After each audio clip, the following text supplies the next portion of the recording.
ప్రభువునందు నాకు అత్యంత ప్రియమైన దేవుని ప్రజలారా, నా వైపు చూస్తూ ఈ మాటలు వినండి. అపోస్తలుడైన పౌలు దేవుని సంఘంతో మాట్లాడుతూ దైవావేశము కలిగిన ఈ లేఖను ప్రకటించారు. ఆయన ఏమన్నారంటే,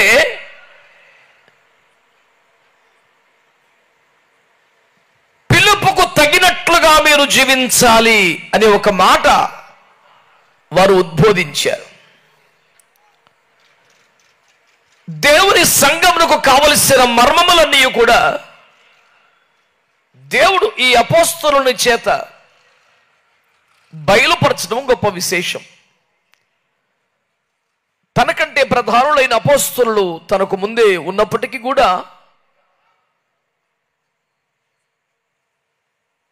నూతన నిబంధన సంఘమునకు పునాదులు తనతో వేయించడం చాలా గొప్ప విషయం. దేవుని మర్మములన్నీ ఒక గృహములో పెట్టి ఆ మర్మముల గృహమునకు పౌలును గృహ నిర్వాహకుడిగా నియమించడం ఎంతైనా విశేషం. రవాణా సౌకర్యములు లేని ఆ రోజుల్లోనే ఆసియా ఖండాన్ని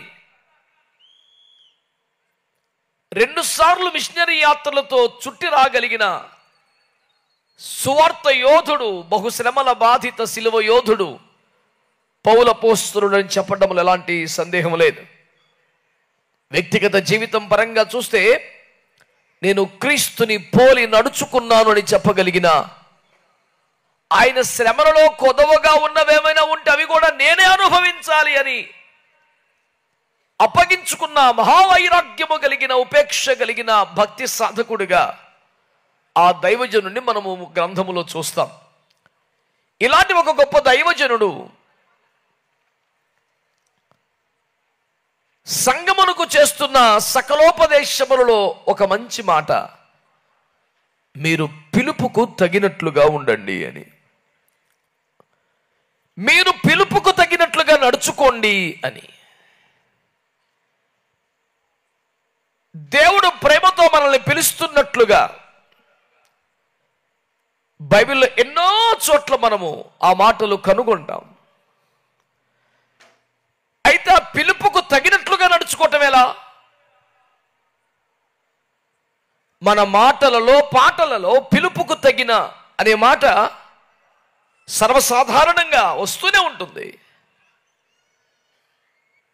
మరి మనము పిలుపుకు తగినట్లుగా జీవించటం ఎలా అనే ఒక ప్రాముఖ్యమైన విషయాన్ని అత్యంత ప్రాథమికమైన స్థాయిలో నుండి మహిమకు చేర్చబడే వరకు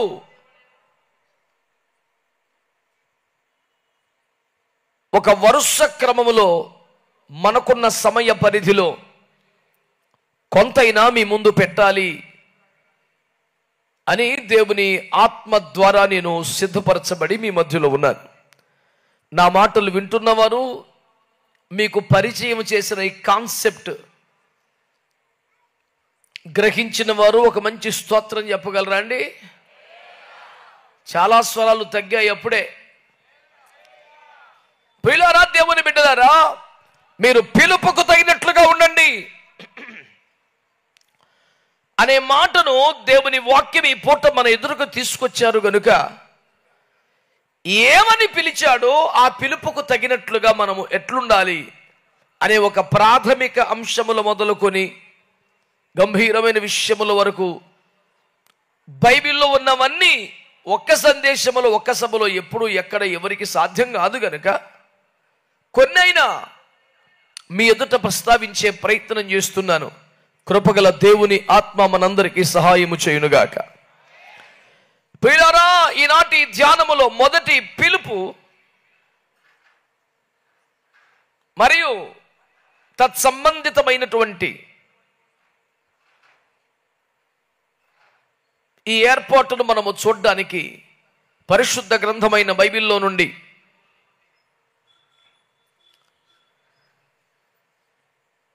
యోహాను సువార్త 10వ అధ్యాయము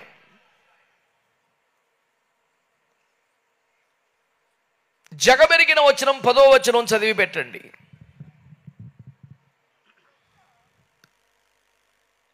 దొంగతనమును హత్యను నాశనమును చేయుటకు వచ్చును గాని మరి దేనికి నీ రాడు. గొర్రెలకు జీవము కలుగుటకును అది సమృద్ధిగా కలుగుటకును నేను వచ్చితినని మీతో నిశ్చయముగా. యేసుక్రీస్తు ప్రబోధాలలో ప్రసంగాలలో ప్రధానంగా ప్రస్ఫుటంగా వినబడుతూ వచ్చిన మాట ఆ కాలాన పాపము వలన వచ్చు జీతం మరణం, అయితే దేవుని కృపావరం నిత్య జీవాన్ని కలిగిస్తుంది అని పౌలు గారు ఉటంకించినటువంటి మాటకు ఆధారం ఇదే కదా. యేసునాథుని బోధనలో నాశనమునకు పోవు మార్గం ఇరుకుగా ఉంటుంది కానీ జీవమునకు పోవు మార్గము నాశనానికి పోయే మార్గం విశాలంగా ఉంటుంది కానీ జీవానికి పోయే మార్గం ఇరుకుగా ఉంటుంది అని చెప్పారు. ఈ విశాల మార్గములో పడి వెళ్తే మరణమే, ఈ ఇరుకు మార్గములో ప్రవేశింప పోరాడి కొనసాగితే జీవం కలుగుతుందని పదే పదే మరణమును జీవమును ప్రజల ముందు పెడుతూ ఈ జీవాన్ని ఇవ్వడానికి వచ్చాను, అది సమృద్ధిగా మీకు ఇవ్వడానికి వచ్చాను, మిమ్మల్ని జీవింపజేయటకే నేను మరణానికి కూడా వెళుతున్నాను, చావునే చంపి మీరు కోల్పోయిన జీవాన్ని మరలా మీకు ఇవ్వడానికి నేను తిరిగి లేస్తాను అని ప్రభువు మాట్లాడుతూ రావడాన్ని బైబిల్లో మనం గమనిస్తాం. ఈ బోధలన్నింటి సారంగా వీటికి ఆకర్షించబడినట్లుగా మత్తయి సువార్త 19వ అధ్యాయంలో ఒక యువకుడు వచ్చాడు. బోధకుడా, నువ్వు పదే పదే చెబుతున్నావే ఆ నిత్య జీవానికి వారసుని కావాలంటే నేనేం చేయాలి అని యేసు ప్రభుని అడిగాడు. ఆ నిత్య జీవానికి వారసుని కావాలంటే నేనేం చేయాలి?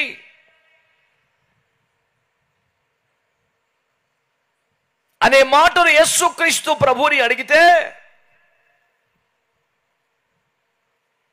దేవుని బిడ్డలారా, యేసు చెప్పిన సమాధానం చాలా ఆశ్చర్యకరంగా విచిత్రంగా ఉన్నది.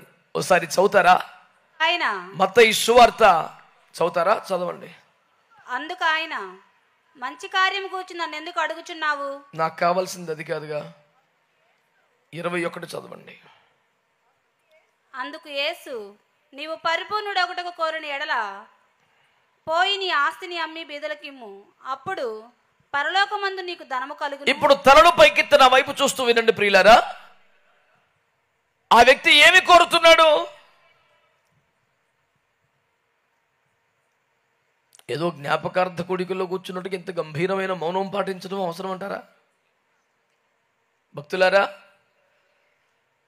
ఆ వ్యక్తి యేసు వద్దకు వచ్చి ఏమి కోరుతున్నాడు? నిత్య జీవం కావాలంటే ఏం చేయాలి చెప్పన్నాడు. యేసుని ఎందుకు అడుగుతున్నాడు? ఆ మాట యేసు కూడా అడిగాడు. ఆయన బోధనలో ప్రధానంగా కనపడుతున్నది అదే. యేసయ్య స్వస్థతలు చేశారు, యేసయ్య విడుదల కార్యాలు చేశారు, సూచక్రియలు చేశారు, మహత్కార్యాలు చేశారు, అద్భుతాలు చేశారు. కానీ స్వస్థతలను అద్భుతాల మీద ఎప్పుడూ ప్రసంగించలేదు ఆయన. పరలోక రాజ్యమును గురించి మాట్లాడేవారు, పరలోక రాజ్యాన్ని గురించి బోధించేవారు. చివరిలో తప్పకుండా ఎవరు ఏ అవసరతలు ఉన్నవారికి మేలు చేసి పంపేవారు. స్వస్థత, విడుదల, అద్భుతము, ఆశీర్వాదము ఇది ఎప్పుడు ప్రసంగ అంశము కాలేదు. ఎప్పుడు మాట్లాడినా నిత్య జీవాన్ని గురించి, పరలోకాన్ని గురించి ప్రభు మాట్లాడుతూ వచ్చారు. నువ్వు ఎప్పుడు చెప్పేది జీవము నిత్య జీవమే కదా, నాకు అది కావాలి, ఏం చేయమంటావు అన్నట్టుగా అతను అడిగితే ప్రభు అన్నారు, నీవు పరిపూర్ణ ఒకటకు కోరడి ఎడల పోయి నీ ఆస్తి నమ్మి బీదలకు ఇచ్చిన వెంబడించు అన్నారు. ఇక్కడ మీ అందరూ జవాబు చెప్పాలని నేను కోరుకునేది ఏంటంటే, అతడు కోరింది ఏమిటి? నిత్య జీవం. ప్రభు అడుగుతోంది ఏంటి? పరిపూర్ణత కోరిన ఎడల. ఎవరో అద్భుతమైన ఫోన్ కొనుక్కొచ్చుకున్నారు, వారిని మనం సన్మానించాలి. దైవ సన్నిధికి ఇవ్వాల్సిన మర్యాదనివ్వండి. అది స్వతహాగా మనకు అవగాహన లేనప్పుడు చెప్పినప్పుడైనా వినండి, అది చాలా మంచిది. ఏకీపిస్తే ఏమనాలి? అది దానికి కూడా మళ్ళీ ఎదురు చూడటం ఏమిటో. ప్రియులారా, మీరు గమనించారా? నాకు నిత్య జీవం కావాలి, నిత్య జీవం కావాలి అంటున్నాడు. యేసు ప్రభు వారు ఏమన్నారు? నీవు పరిపూర్ణతను కోరిన ఎడల నేను పరిపూర్ణతనేమి కోరుకోవడం లేదు ఆయన. చిన్నప్పటి నుంచి ఆజ్ఞలన్నీ పాటిస్తున్నాను, ఓ సత్క్రైస్తవుని నేను, క్రమశిక్షణ కలిగిన వాడిని నేను. నువ్వు చెబుతున్న ఆజ్ఞలు ఏనాడో చిన్నప్పటి నుంచి పాటిస్తూనే ఉన్నాను. నాకు నిత్య జీవం గ్యారెంటీగా వస్తుందా లేదా చెప్పు. ఇక్కడ 2 మాటలు మీ దృష్టికి తేవాలి. బాల్యము నుండి ఆజ్ఞలన్నీ పాటిస్తూనే ఉన్నాను గనక నాకు గ్యారెంటీగా నిత్య జీవం వచ్చింది అనే నిశ్చిత ఆయనకి లేదు. చిన్నప్పటి నుంచి ఆజ్ఞలన్నీ పాటించే నీకు రాకపోతే ఇంకెవరికి వచ్చుద్దు నాన్న, ధైర్యంగా ఉండని ఆయన చెప్పలేదు. ఆజ్ఞలను పాటించుటకు మించినదేదో క్రైస్తవ్యములో మనం ఉన్నది అనే సత్యాన్ని పూట మీ దృష్టికి తీసుకొస్తున్నాను. ఆరంభము నుండి బైబిల్లో ఆదికాండం నుంచి ప్రబోధించబడుతున్నది అదే. ఆజ్ఞాపించబడిన దానికి మించినది ఏదో నీ వద్ద నుండి దేవుడు కోరుతున్నాడు అనేది బైబిల్లో నిగూఢమైన ఒక అద్భుతమైన సత్యమని మీకు జ్ఞాపకం చేస్తున్నాను. పలుమార్లు ఆ సంగతి ప్రస్ఫుటంగా పైకెత్తబడింది. ఉదాహరణకు కొన్ని సంగతులు మీకు చెబుతాను నేను. ఆదికాండం 24లో మీరు చదవనక్కర్లేదు, నన్ను చూస్తూ వినండి చాలు.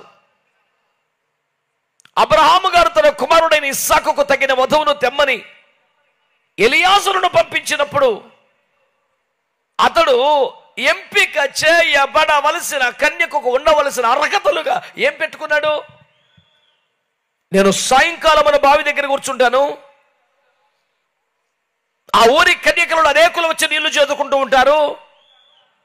అమ్మా నాకు దాహానికి నీళ్ళు ఇవ్వని అడుగుతాను, మీకే కాదు మీ ఒంటెలు కూడా నీళ్ళు ఇస్తాను అని ఏ చిన్నది చెప్పునో ఆమె నా యజమానుని కుమారుడికి తగిన వధువు. 1 సింగిల్ పాయింట్.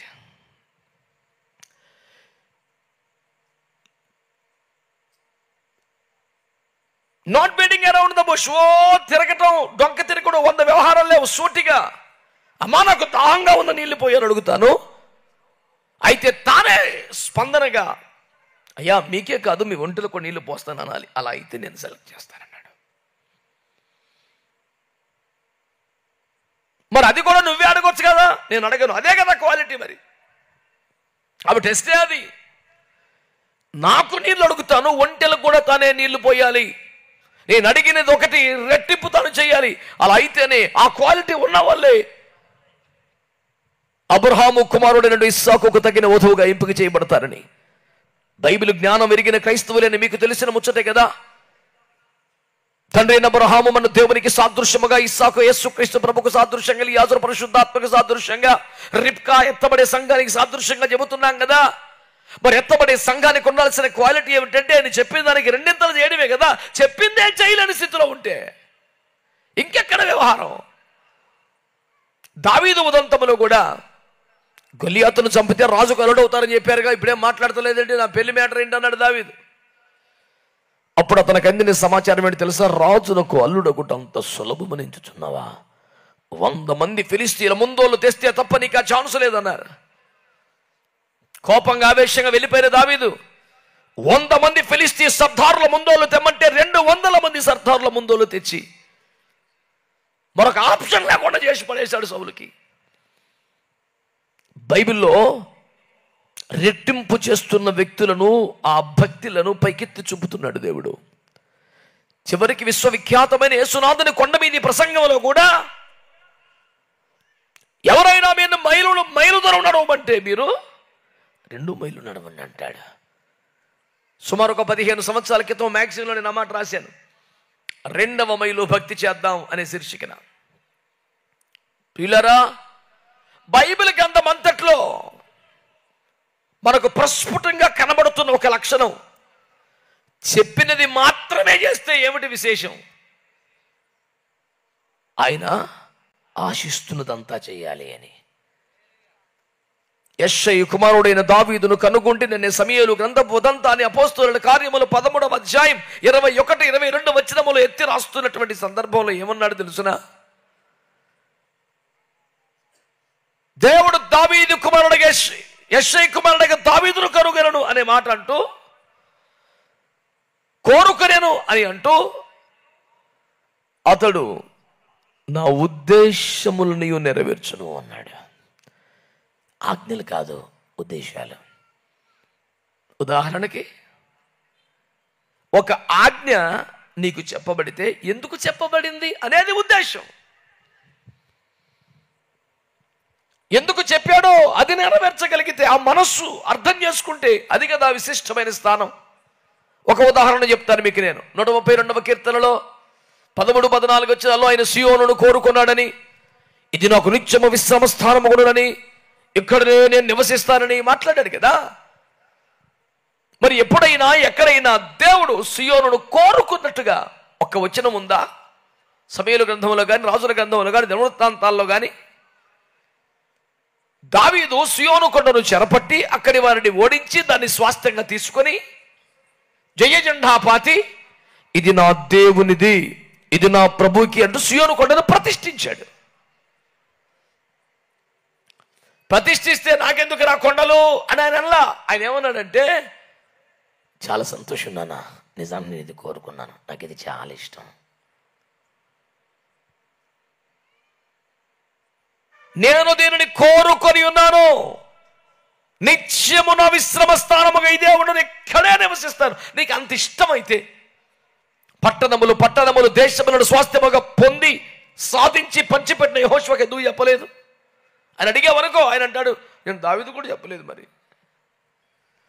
నేను చెబితే చేసింది కాదు, ఇది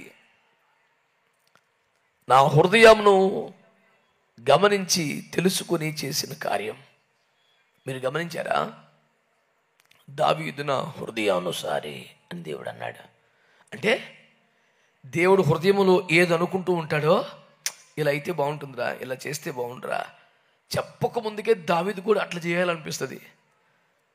కొన్ని కార్యాలు అలాగున్న చేసినందున దేవుడు సంతోషించాడు.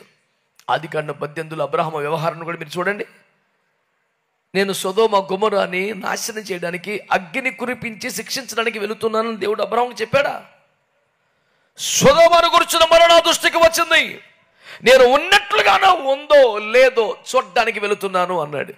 వెంటనే పరుగున అడ్డొచ్చేసి, ప్రభువా, ఒకవేళ 50 మంది నీతిమంతులుంటే నీతిమంతులతో దుష్టులతో పాటు నీతిమంతులు కూడా అందరూ చంపేస్తావా?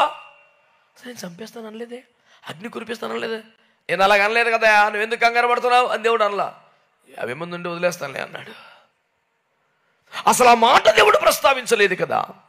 బైబిల్ గ్రంథములో పరిశుద్ధులందరినీ మనము ధ్యానం చేస్తూ వస్తే దేవుడు చెప్పింది మాత్రమే కాదు, దేవుని మనసును అర్థం చేసుకొని ఆయన హృదయాన్ని గమనించి ఆయన మనస్సులో ఉన్నదంతా చేయడానికి భక్తులు ప్రయాసపడ్డారు. దానిని బట్టి దేవుడు సంతోషించినట్లుగా బైబిల్ గ్రంథం మనతో మాట్లాడుతుంది.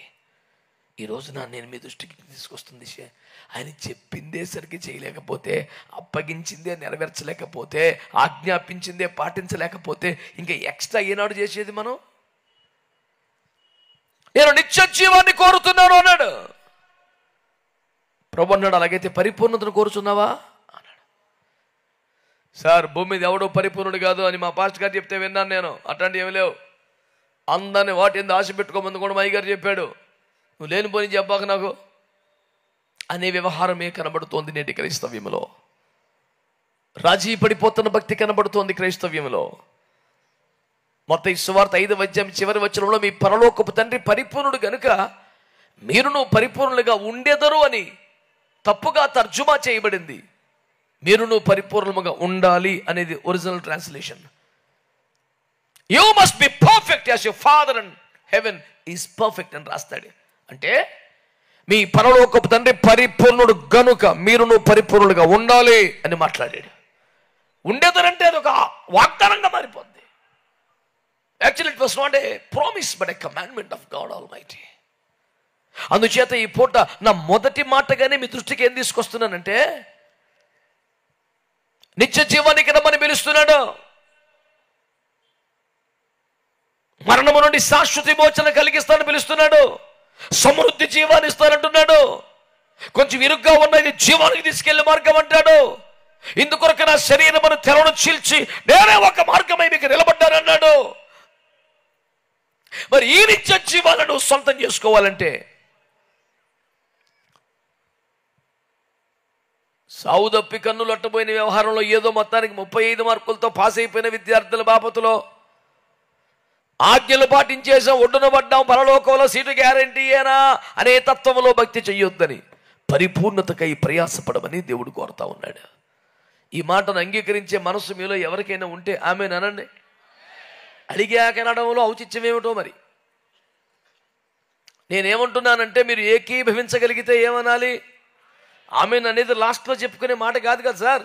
దాన్ని ఎందుకు దాచిపెట్టారో పక్కన? మీరు ఏకీభవించిన ఏ సందర్భములోనైనా అవునని ఆమెన్ అని చెప్పడం బైబిల్ విధానం. ఓకే, ఎస్, ఆల్ రైట్, ఇలాంటి పదాలన్నింటికి ఒక బైబిల్ పదం ఏమిటండి? ఆమెన్. దానికి అంత పొదుపుగా ఆచితూచి ఏదో రియల్ ఎస్టేట్లో ఇన్వెస్ట్మెంట్ పెట్టినట్టు మీరు లెక్కలు కట్టి ఇందాక చెప్పాం, మళ్ళీ చెప్తామా ఎరా? ఓకే, ఇంత చర్చలు అవసరమా?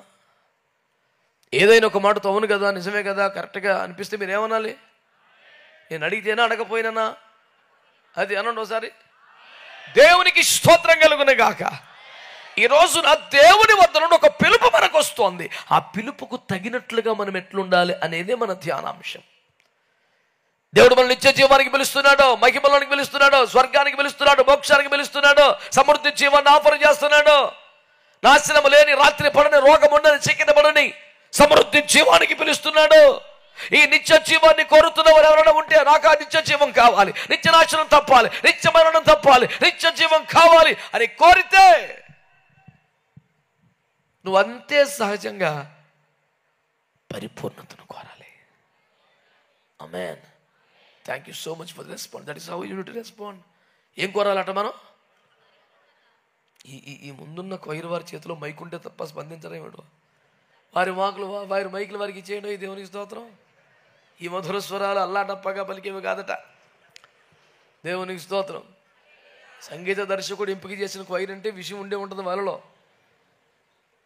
ప్రియులారా, నేను మీకు చేస్తున్న మనం ఏమిటంటే బిడ్డలారా, మనం ఆబ్వియస్ సహజంగానే ఏం కోరుకుంటాం? నిత్య జీవం కావాలని కోరుకుంటాం. కానీ దేవుడు ఏం చూస్తున్నాడంటే నిత్య జీవాన్నే కోరుతున్నాడా, మరి పరిపూర్ణత కూడా కోరుతున్నాడా అని దేవుడు చూస్తుంటాడు మనలో. కాకపోతే మానవ బలహీనతలు ఎట్లా ఏంటంటే పరిపూర్ణులు ఎవరు ఉన్నారు? ఓ సభలో 2 ప్రసంగాలు పెట్టారు. అక్కడక్కడ అలా ఈ మధ్య ఉండటం లేదు, కానీ గతంలో ఉండేవి, ఇప్పటికీ కొన్ని చోట్ల ఉన్నాయి కదండి. ఆ సభలో నాది 2వ ప్రసంగా కేటాయించారు.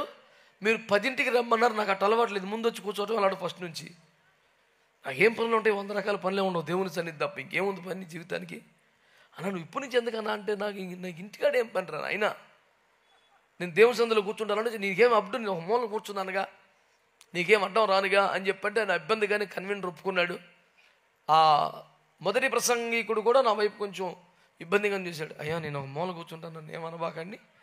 వారిద్దరు అనుమతితో ఒక మూలబడి ఉన్నా. మూలబడి ఉంటే నాకు ఆ టైం దాకా మంచం మీద దొల్లి టీవీ చూసి అట్టొత్తో నాకు నచ్చదు. అందరితో పాటు కూర్చోవాలో నాకు ఆరాటం ఉండుద్ది. సరే అయిపోయింది. కూర్చుంటే 1 గంట సేపు వారు ప్రసంగించారు. ఆ గంట కూడా ఎవరు పరిపూర్ణుడు కారు అనే సత్యం కొరకు పరిశుద్ధుల జీవితాల లోపాలు ఎత్తి అందరిని ఎండగట్టి పారేశాడు అంతే. అయ్యో ప్రభువా, పాపాన్ని ఖండించడంలో ఎవరు అభ్యంతరపడేది ఉంటుంది? పాపాన్ని ఖండించాలి, కాదనడం లేదు. కానీ అది ఒకప్పటి పాపమా? ప్రభువు క్షమించిన తర్వాత నీతిమంతులుగా తీర్చాక పరిపూర్ణులుగా అయిన తర్వాత కూడా గతాన్ని ఎత్తి నువ్వు చూపుతున్నావా అని చెక్ చేసుకోవాలి కదా. చూసారా పిల్లరా, అబ్రాము అబద్ధకుడు అని మొదలెట్టాడు. ఓరి నాయన, ఇదేం సావురా. ఆయన పరదేశుకే ప్రత్యేక ఆకర్షణ రా బాబా, రేంజ్ వేరు. అబ్రహాము కుమారుడు అనిపించుకోవడానికి ఒక రేంజ్ రావాలరా నాయన. అతడు విగ్రహార్థకుడు మన నిజమే, అబద్ధం అనే మాట నిజమే. ఒక్కొక్క లోపం సవరించుకుంటూ ఒక పరిపూర్ణతలోకి వచ్చిన భక్తుడు ఆయన. ఇలా ఒక్కొక్క భక్తులు ఒక లోపాన్ని చూపించి అంటే ఇదంతటి వెనక ఉన్న అసలు ఉద్దేశం ఏంటంటే ఎవడు పర్ఫెక్ట్ కాదు, ప్రతి ఒళ్ళు ఏదో ఒక లోపం ఉంటుంది, అట్టాగే నాలో కూడా ఉంటే నన్ను ఏమనబాకండి అని.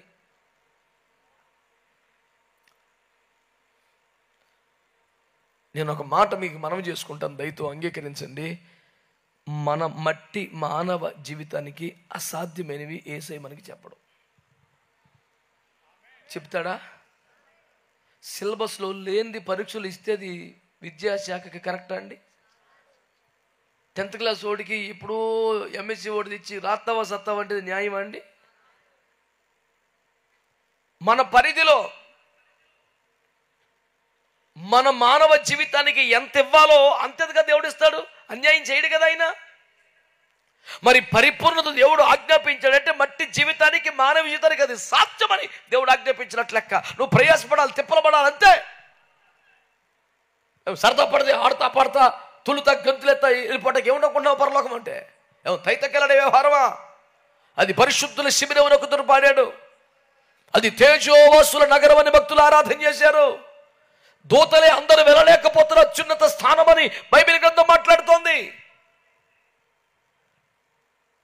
పరలోకము నా దేశం అన్న పాడినంత సింపుల్ కాదు సార్ ముచ్చట. నిత్య జీవాన్ని కోరుతున్న వారందరూ కూడా పరిపూర్ణతను కోరుకోవాలని దేవుని వాక్యం తెలియజేస్తుంది. ఈ మాత్రం భక్తి చాలే, మా ఊర్లో ఇంతకన్నా ఎవడు లేడులే, ఆ పరిసైడు బుద్ధి ఎట్టని చూసావా, ఇడికన్నా చెడిపోయినాడు ఒకటి చూసి ఆడికన్నా నేను బెటర్ అంటాడు. ఓ పిల్లోడంట, లాస్ట్ ఇయర్ జరిగింది ఇది, 6 సబ్జెక్టులు ఫెయిల్ అయిపోయాడంట. మహా విద్యార్థి. వాళ్ళ నాన్న ఈడి వాళ్ళకి మీద లోటు ఉండి సరైన కర్ర తీసుకుని కూర్చొని ఉన్నాడంట. రిజల్ట్స్ రాగానే, ఎరా ఏంటి పరిస్థితి అన్నాడంట. మా క్లాసులో అందరికంటే నాకే 1 మార్క్ ఎక్కువ వచ్చింది డాడీ అన్నాడు. కర్ర కింద పారేసి గట్టిగా ఒకలించి ముద్దు పెట్టుకున్నాడు. ఈ ఆనందంలో 10th క్లాస్ పిల్లవాడిని కూడా మైమర్చిపోయి ఎత్తుకొని ముద్దులు పెట్టి నీకేం కావాలంటే అదే నీ మురిసిపోతున్నాడు తండ్రి. ఎందుకంటే 6 పోతి అనుకున్నాడు నాన్న. మొత్తం 6 కన్నా నాకే ఒకటి ఎక్కువ అని చెప్పాడు కుమారుడు. ఈ సంతోషంలో ఉన్నాడు. తీరా ఎంక్వైరీ చేస్తే అందరికీ 25 లోపు వచ్చినాయి అంట, వీడికి ఒక్కడికి 27 వచ్చినాయి అంట. పాస్ అయ్యేది ఎంతకే? వీడికి ఎంత వచ్చినాయి? వీడు అబద్ధం చెప్పాడు, నిజం చెప్పాడా? ఎటుగా అంది అది. నేను ఫెయిల్ అయ్యానని నిజం చెప్పలా. వీళ్ళందరికంటే 2 ఎక్కువ వచ్చిన నిజం చెప్పాడు. చాలామంది దరిద్రం ఎలా ఉందంటే, తనకన్నా చెడిపోయిన పాపిచోడు వీడికంటే ఈ శుంకరి వలే నేను అలాంటోనే కాదు ఇలాంటోనే కాదు. నీకన్నా తక్కువ మార్కులు వచ్చిన టార్గెట్కి పెట్టుకొని పరిగెట్టేమని తెలివి ఉందా? నీకన్నా 1 మార్క్ కన్నా ఎక్కువ ఉన్నోని చూసి వాడిని దాటే ప్రయత్నం చేయటం కదా పోరాట స్ఫూర్తి అంటే, పద్ధతి అంటే. బైబిల్ గ్రంథంలో పరిశుద్ధులు ఎందరో ఉన్నారు కదా, మనకంటే మంచి భక్తి చేశారు, ప్రయాసపడ్డారు, పోరాడారు, ఆత్మల సంపాదకులుగా ఉన్నారు, దేవుని సంతోషపరిచారు, బలా అనిపించుకున్నారు, శభాష్ అనిపించుకున్నారు. వారిని స్ఫూర్తిగా పెట్టుకొని ఇంకొంచెం ముందుకెళ్లే ప్రయత్నం చేయడం మానేసి, నేను ఆడికన్నా బెటర్ ఈడికన్నా బెటర్ నీకన్నా చెడిపోయినోడు చూసుకోవడం ఏమి దరిద్రం అది. దిగజారుడు తన ఆలోచన, పురోగమనపు ఆలోచనలు కావు, తిరోగమనపు ఆలోచనలు అవి. ఈ రోజున దేవుని వాక్యం ద్వారా మీ దృష్టికి తెస్తున్న పాయింట్ ఒకటే, నీవు సమృద్ధి జీవాన్ని ఇస్తున్నట్టుగా దేవుడు పిలుపునిస్తే నిత్య జీవం కావాలంటూ సంతోషంగా స్పందించావు, మంచిదే. కానీ దాని కొరకు నువ్వేం కోరుకోవాలి అంటే, నిత్య జీవానికి రమ్మనే పిలుపుకు తగిన జీవితం ఏంటంటే పరిపూర్ణత కొరకు ప్రయాసపడటం. స్తోత్రం చెప్పండి, అందరు చెప్పండి హల్లెలూయా. పరిపూర్ణమగుటకు ప్రయాసపడదము, ఈ తాత్పర్యమనే కలిగి ఉందము. ప్రకటన గ్రంథం 3వ అధ్యాయం 2వ వచనం నుంచి సార్దీసులో ఉన్న సంఘ కాపరికి లేఖ రాస్తూ దేవుడు ఏమన్నాడు? నీ క్రియలు ఉన్నాయి కానీ నీ క్రియలు నా దేవుని ఎదురు సంపూర్ణమైనవిగా కన్నబడలేవు గనుక లేదు గనుక నీవు జీవించుతున్నావు పేరు మాత్రమే గన నీవు మృతుడవే. క్రియలు లేనివాడు మృతుడనే ముచ్చట మనకు తెలిసిందే, కానీ నీ క్రియలు సంపూర్ణం అవ్వలేదు గనుక నీవు మృతుడే అన్నాడు. ఏదైనా ఇలాంటి సభకి వెళ్తే ఎవరైనా దైవజనుడు మాట్లాడితే ఏదైనా ఒక వచనం దేవుడు గట్టిగా గద్దిస్తే, రేపు నుంచి ఉదయం లేచి కనీసం మోకాళ్ళ మీద 2 గంటలు గడపకపోతే, కనీసం 10 అధ్యాయాలు చదవకపోతే మళ్ళీ హల్లెలూయా అని తీర్మానం చేసుకుని వెళ్తే దేవుని కృపలో ఒక వారం ఉంటుంది ఆ వేడి. ఆ తర్వాత కొన్ని పనులు ఒత్తిడిని బట్టి మరి ఆ విధంగా అంతే, మళ్ళీ కూటమికి వెళ్ళిన దాకా ఇంతే. దేవుని బిడ్డలారా, నేను మీకు చేస్తున్న మనం ఏమిటంటే, పరిపూర్ణత కొరకైన దాహం నీకుంటే ప్రారంభించిన క్రియలు ఏమవ్వాలట? సంపూర్ణమవ్వాలి.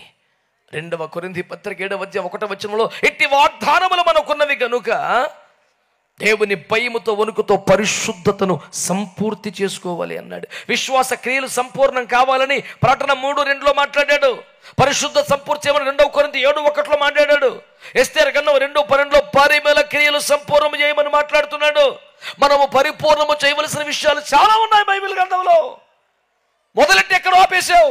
ఉపవాసాలు మొదలెట్టావు, కొన్ని రోజులు చేసి ఆపేశావు. బైబిల్ చదవటం మొదలెట్టావు, ఆపేశావు. సువార్త ప్రకటన మొదలెట్టావు, ఆపేశావు. నీలో విశ్వాస సంబంధమైన క్రియలు ఉన్నాయి, కానీ అవి పరిపూర్ణం అవటం లేదు. ఏమంటే పరిపూర్ణత? నిత్య జీవాన్ని కోరుకున్న యవనస్తుని ఉదంతమే మళ్ళీ మార్కు 10లో కూడా రాశాడుగా. అక్కడేమన్నాడు? నీకు ఒకటి కొదవగా ఉన్నది అన్నాడు. మత్తయి 19 ఏమన్నాడు? నీవు పరిపూర్ణుడ ఒగుటకు కోరిన ఎడల అన్నాడు. అంటే ఏ ఒక్కటి కొదవ ఉన్నా అది పరిపూర్ణత కాదు. ఆ ఒక్కటి కొరత కూడా తీరిపోతేనే పరిపూర్ణత. ప్రసంగి మొదటిది చెబుతుంది, లోపము గలది లెక్కకు రాదు. ఇది లోపమని చెప్పడానికి లేకుండా ఒక్కొక్కటి కొరింథీ సంఘము కృపా వరముల విషయంలో ఎలాంటి ఘనత సాధించిందంటే, మీరు ఏ కృపా వరమ విషయములను లోపము లేని వారు అయిపోయారు. శభాషణ మెచ్చుకున్నాడు. పిల్లరా, ఒక పరిపూర్ణత కొరకైన తపన, ఆసక్తి, కోరిక లేదే. ఎవడో పరిపూర్ణుడు కాదని ఒక అపసవ్య బోధన పట్టుకొని వెళ్ళాడుతావా? భక్తుల్లో 2 రకాలు.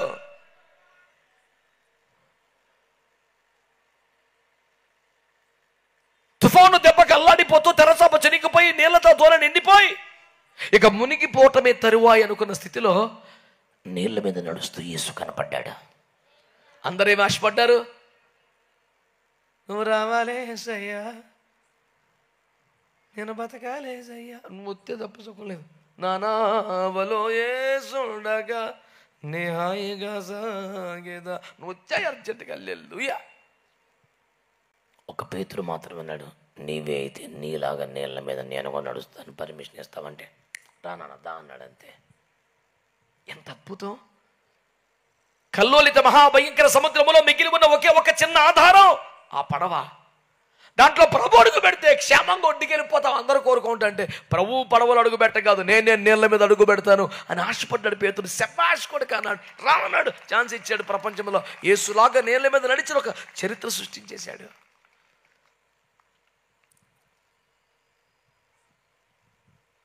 యేసే మన పడవలో అడుగు పెట్టాలని కోరుకోవడం సాధారణం. నేను కూడా యేసులాగా నీళ్ళ మీద నడవాలని కోరుకోవడం అసాధారణం. నువ్వేం కోరుకుంటావు? మరి మనం చూసినట్లయితే మరి ఆ భక్తుడు కూడా ఆ విధంగా పడిపోయాడు కనుక మరి ఇతను కూడా ఇలా ఉన్నాడు కనుకను మరి మనమును ఆ విధంగానే పడిపోతాము. ఇదేం భక్తిరా నాయన. మేము 10th క్లాస్ చదివిన కాలంలో ఒక 500 మంది, 200 మంది, 300 మంది విద్యార్థులు రాస్తే ఉడికను ఒకడికి 500 వస్తే బేబత్సం. 400 టచ్ అయితేనే కృతజ్ఞత కూటం పెట్టుకునే మూమెంట్. ఇప్పుడు అసలు 1000 మంది రాసిన 1000 మందికి 500 దాడుతున్నాయి. మార్కులు మండిపోయి నెట్టొస్తున్నాయి. ఈ మర్మం నాకు అర్థం అవ్వాల. ఎంత విపరీతమైన సాధారణ ఏం కాదు కనుక నేను ఎక్కువ మాట్లాడలే.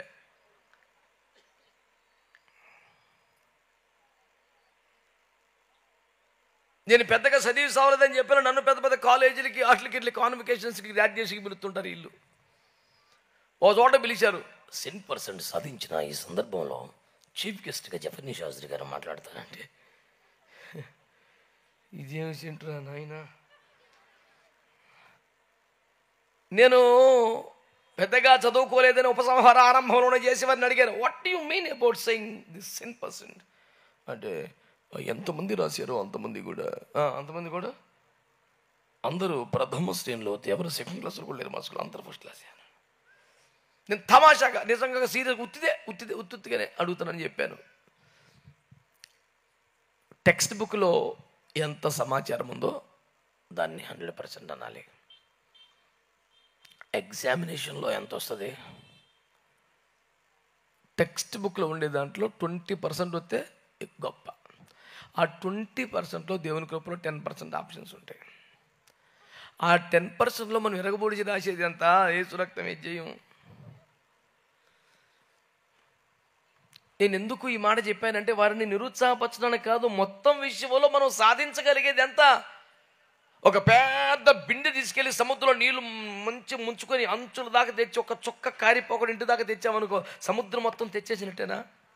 మన బిందులో ఎంత పట్టిందో అంత తెచ్చాం. సముద్రం అంతే ఉంటుంది, ఎంతైనా ఉంటుంది, అంతు లేకుండా ఉంటుంది. దాని పేరే సముద్రం.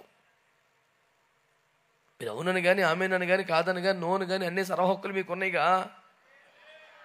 అందరికి వందనాలండి. ఏం జరిగిందో తెలియదు కానీ ఇప్పుడు కనపడుతున్నారు నాకు అందరూ. అధ్యక్ష దీన్ని స్థిరపరచు. ప్రభుకు స్తోత్రం చెప్పండి. Literally I was unable to see the faces of God's people. I don't know what happened.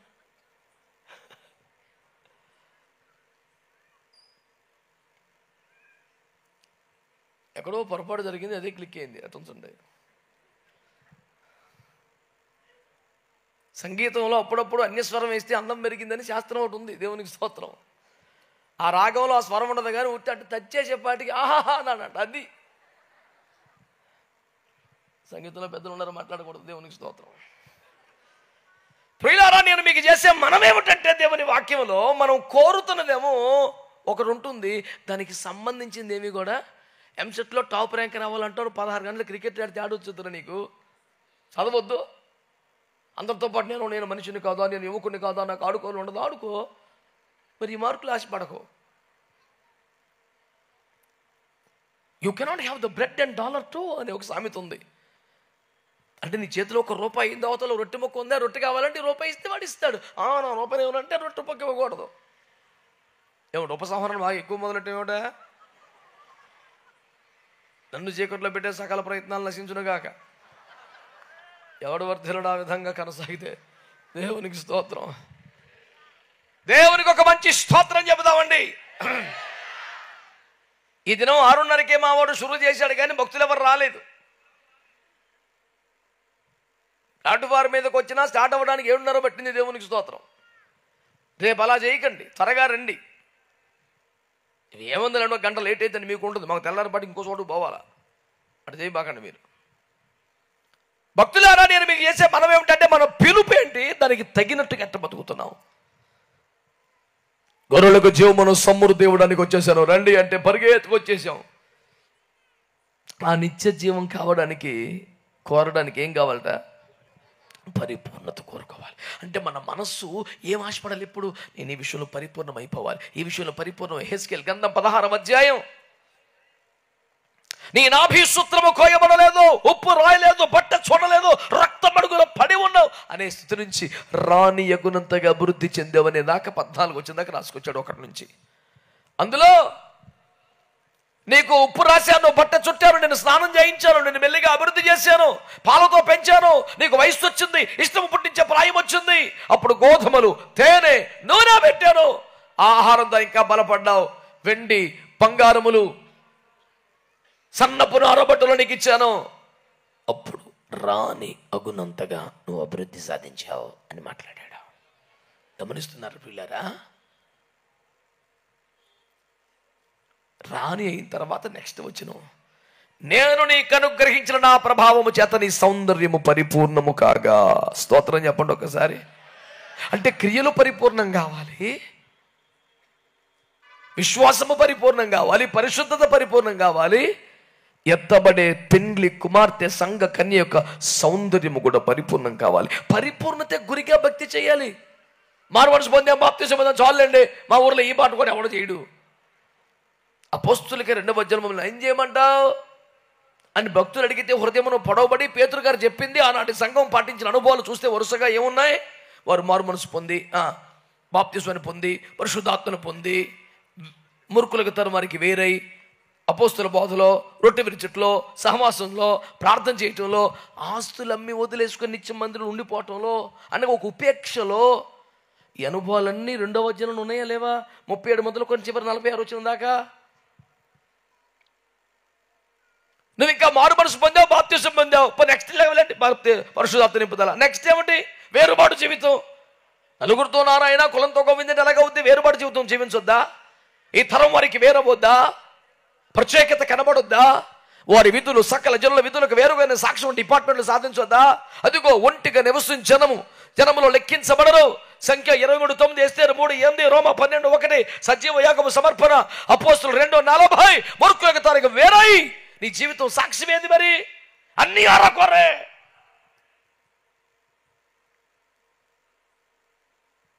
What do you want, my dear child of God? Abundant life, నిత్య జీవం. నిత్య జీవం. మరి పరిపూర్ణత కావాలన్నా అది కష్టం సార్. ఏమన్నా మధ్య మార్గం ఉంటే చూడు. ఈ బల్ల కింద చేయబట్టి దరిద్రం ఇక్కడ కూడా తోడబడింది. అలాంటి ఏమో ఏసై దగ్గర ఉండవు సార్. అవునంటే అవును, కాదంటే కాదు. ఈ సభల ద్వారా దేవుడు మన ముందు పెడుతున్న ఒక టార్గెట్ ఏంటి తెలుసునా? మనము నిత్య జీవమునికై పిలువబడ్డాము, నాశనమునకు పిలువబడ్డ వాళ్ళం కాదు. మనం సమృద్ధి జీవానికి పిలువబడ్డాం. ఆ పిలుపుకు తగిన బతుకేంటంటే పరిపూర్ణత కొరకై ప్రయాసపట్టు ఆరంభించాలా. నాకన్నా భక్తుడే ఉల్లేడు, చేసిన భక్తి చాలు, చాలా ఎక్కువ చేసేసిన ఫీలింగ్ ఉన్నవాడు కడుపు నిండిపోద్ది. కడుపు నిండిపోయిన వాడు తేనె పట్టు కూడా దొక్కేస్తాడు. ఇక్కడికి ఏముండదుక. రూబేనీయులు గాదీయులు సంఖ్య 32 ఏమన్నారండి? మాకు మందలు ఉన్నాయి, ఇక్కడ పచ్చిక ఉంది, మాకు ఇక వాగ్దానం దేశం అవుతున్నారు. ఇది గడ్డి చూసి ఆగిపోతే అట్రా. నేను ఒక ఆర్టికల్ రాసిన వాళ్ళ మీద గడ్డి మినిస్ట్రీస్ అని పెట్టి అసలు వాగ్దానం దేశం వద్దంటే ఏందయ్యా నువ్వు? పాలు తేనెలతో దేశం, అక్కడ స్వాస్థ్యం వద్దా? నాకేం వద్దండి. మరి ఎందుకని అంటే ఇక్కడ గడ్డి ఉంది. ఒరే, మట్టి కోసం మాణిక్యమును విడిచిపెట్టను, ఇది కదా మనం పాడుకుంటూ పెరిగింది.